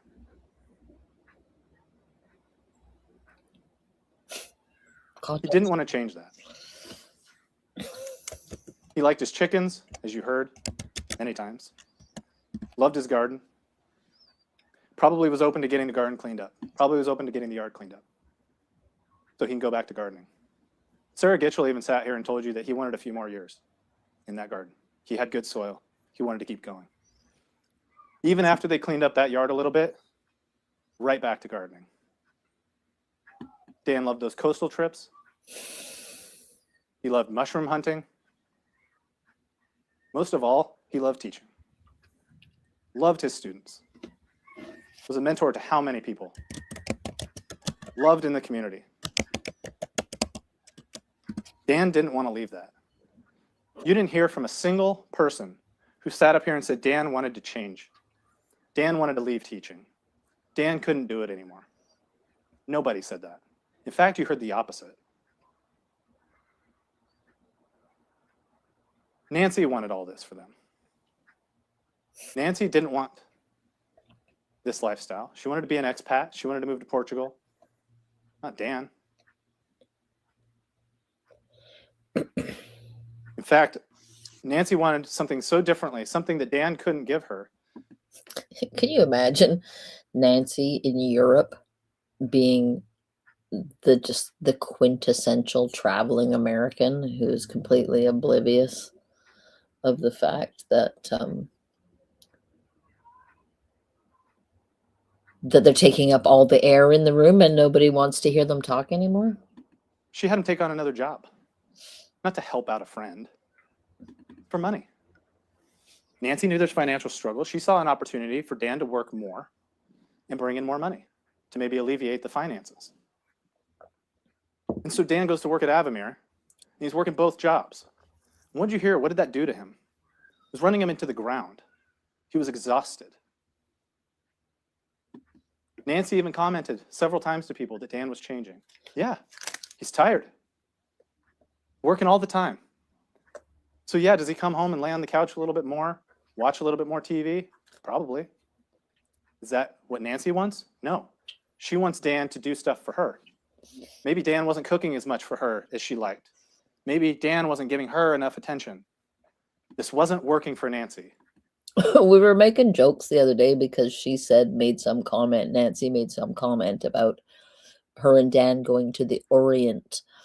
And then we were all laughing about the Orient Express and stuff. But you can totally picture her being the person on the Orient Express. Spoiler alert, if you don't know.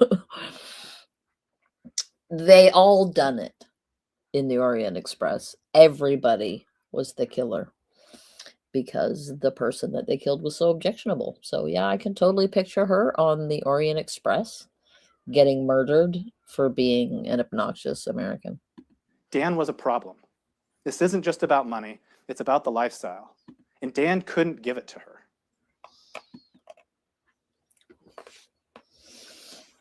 I'm almost to a stopping point, I promise, Your Honor. No one said that Nancy didn't love Dan. We didn't bring any witnesses in here to say, we don't think she loved him. It must have been a problem. Nobody said that. I'm not asserting that. She probably did love him. But she wasn't getting the lifestyle that she needed. She had to make a change.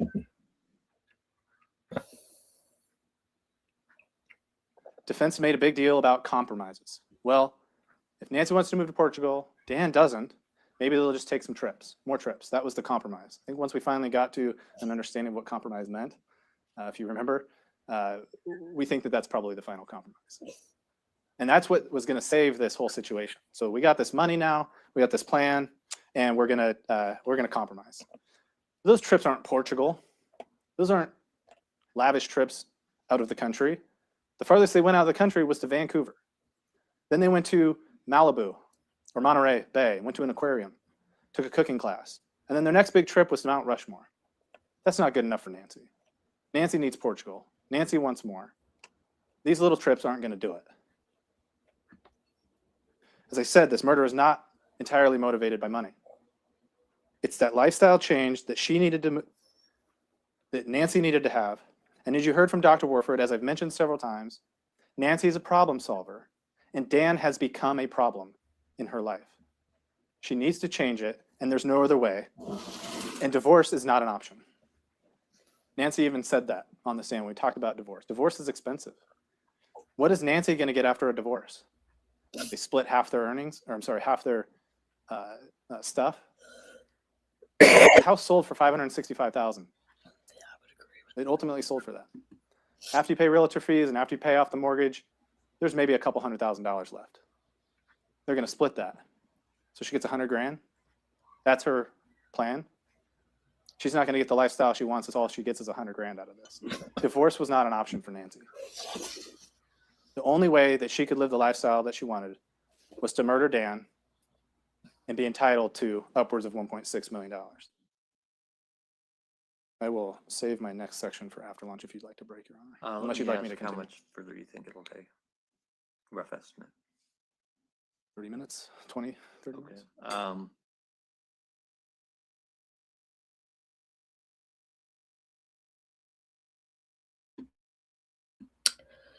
Yeah, so this is the end of this video. It's the morning. In the afternoon session, so in the next video, it literally is another 10 minutes of him before the defense. So I think we should just watch the next 10 minutes. And then I'll call it a day, and then we can watch next video will just be all of the we'll do the defense closing statement and the prosecution rebuttal for the next video. So just to let people know what's going on, I'm going to jump ahead to the next video.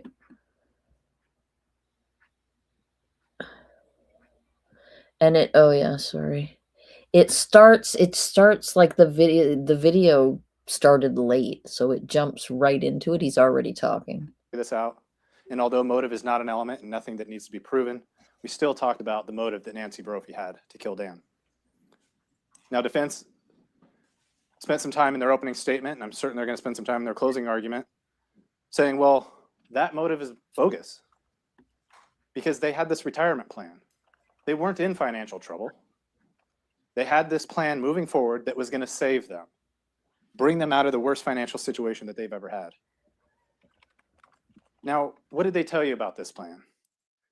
Well, they said a lot, but what became clear is it's clearly a plan that was concocted for you. This wasn't something that they talked with family and friends about. They maybe mentioned the idea of the thought of selling their house. But remember what Matt Gitchell said about the retirement plan? It was like throwing darts at a map. It was all talk. They just ideas that they had for the future, as most people probably do.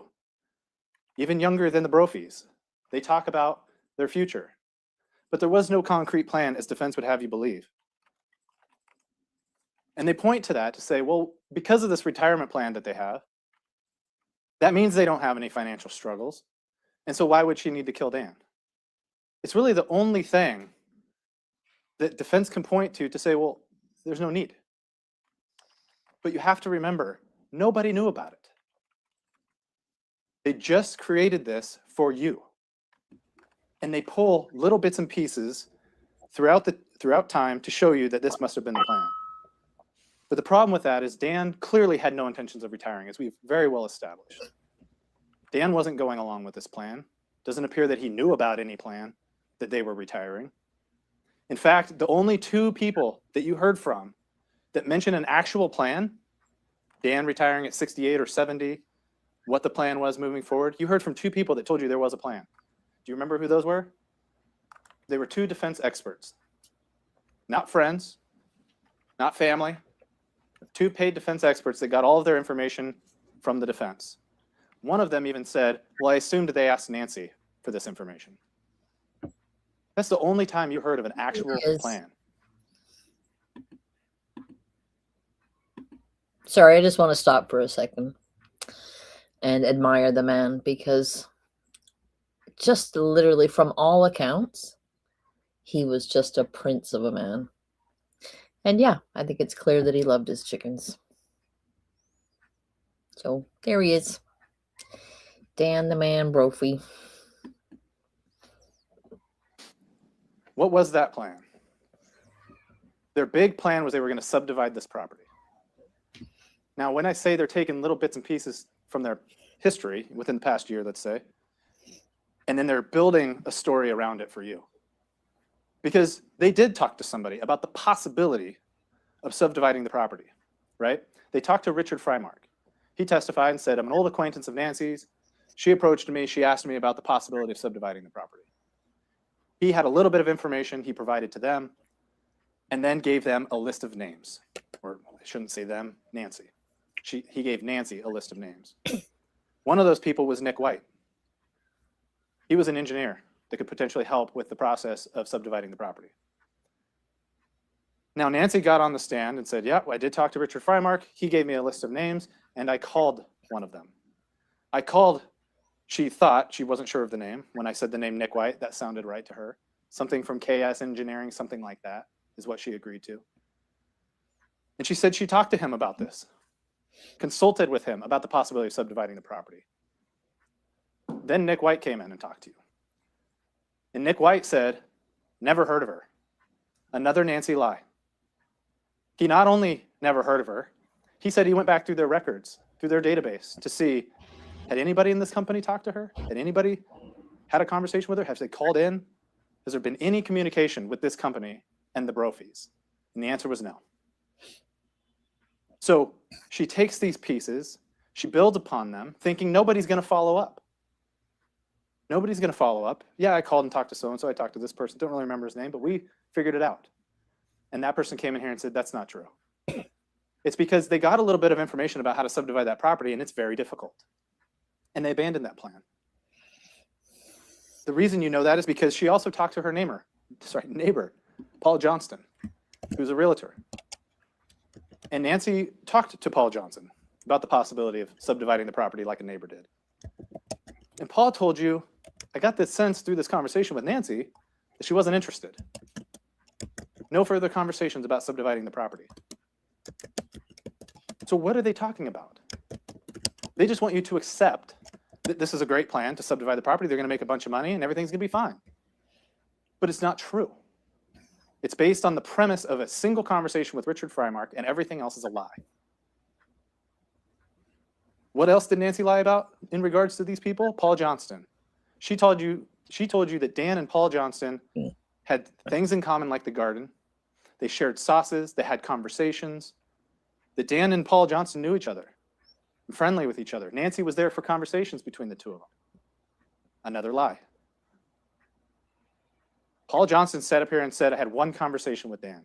He was the guy who dropped off coffee grounds in my garden. I didn't know who it was. And he came out one day as Dan's driving by and they have a short conversation. Nancy was nowhere to be found in that conversation. Another lie. Nancy cannot help herself but to develop stories to explain why she does what she does. And if you notice, she sprinkles those lies among people. It's not just the things that we've covered. Think about the things that she's told people. She chooses who she tells certain things to so that they have bits of information, but she's never forthcoming. Right in line with what Dr. Warford said. Dr. Warford, although she opined that Nancy was forthcoming, she said that. She then later says in the same evaluation that Nancy Brophy won't even admit her shortcomings, basic shortcomings. Nancy wants to always look good. She wants the relationship to always look good. So of course everybody on the outside when talking to Nancy goes, they appeared to have a wonderful relationship. Because that's what Nancy made sure they knew.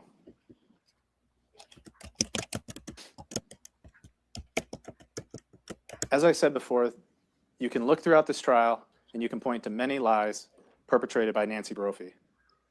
Just like when she told you she always goes to Vernonia, and that turns out not to be true. And that was part of the retirement plan as well. Nancy Brophy, the reality is she was not planning a retirement in early 2018. She was planning a murder. Retirement was not what she had plans for with Ann Brophy. She might have had her own retirement plans after the murder was carried out, but nothing with Mr. Brophy.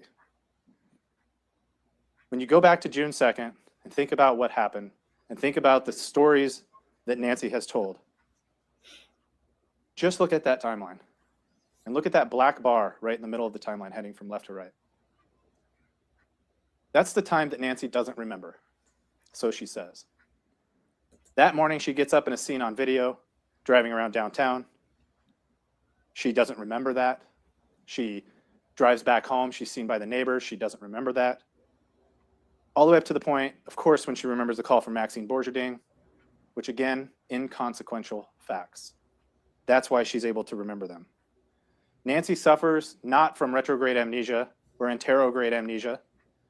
Nancy suffers from convenient amnesia. She doesn't remember the things that she doesn't want to tell you about. Whenever it's convenient for her, that's what she doesn't remember. But what does she remember? All the non-critical pieces, very specific.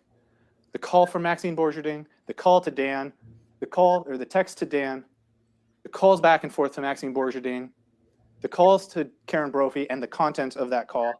She remembers getting dressed. She remembers getting in her car. She remembers driving to the Culinary Institute. She remembers white knuckling the steering wheel. She remembers playing with the radio. She remembers parking. She remembers talking to police officers. She remembers being walked into the tape. She remembers talking to detectives. She remembers being interviewed by detectives. She remembers talking to a tips volunteer and what that content was. She remembers talking to detectives further. She remembers driving back home with the detectives driving her home in order for her to give a gun to the detectives that is not the murder weapon.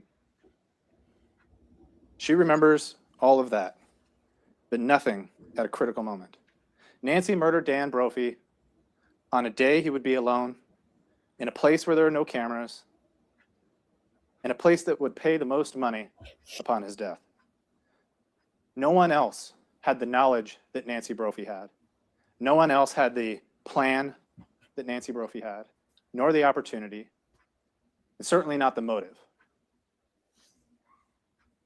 Nancy Brophy possessed all of those. And upon the conclusion of these arguments, we are going to be asking you to return a verdict of guilty for the murder of Dan Brophy. Thank you, Your Honor. Okay, I'm going to use one of these little thingies here.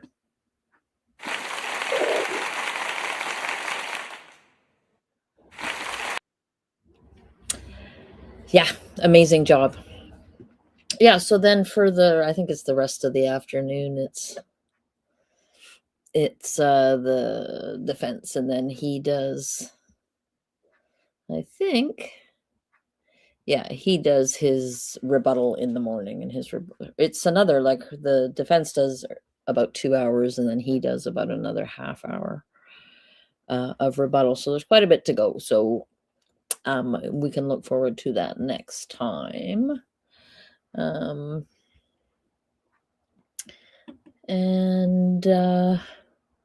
Yeah, so good, hey? I thought he did an amazing job. Yeah, so just like Mr. Bloodworth the other day did such an amazing job of just leading everybody through the whole story, just so great. And I love that. I mean, I love that you can editorialize in the in the closing arguments. You can say all those things, right? About her demeanor on the stand, and about her lies, and about the machinations and all that. Like, it's, yeah, you gotta get through all that, all the nonsense to get to the good part. Anyways, but yeah, I thought he did great.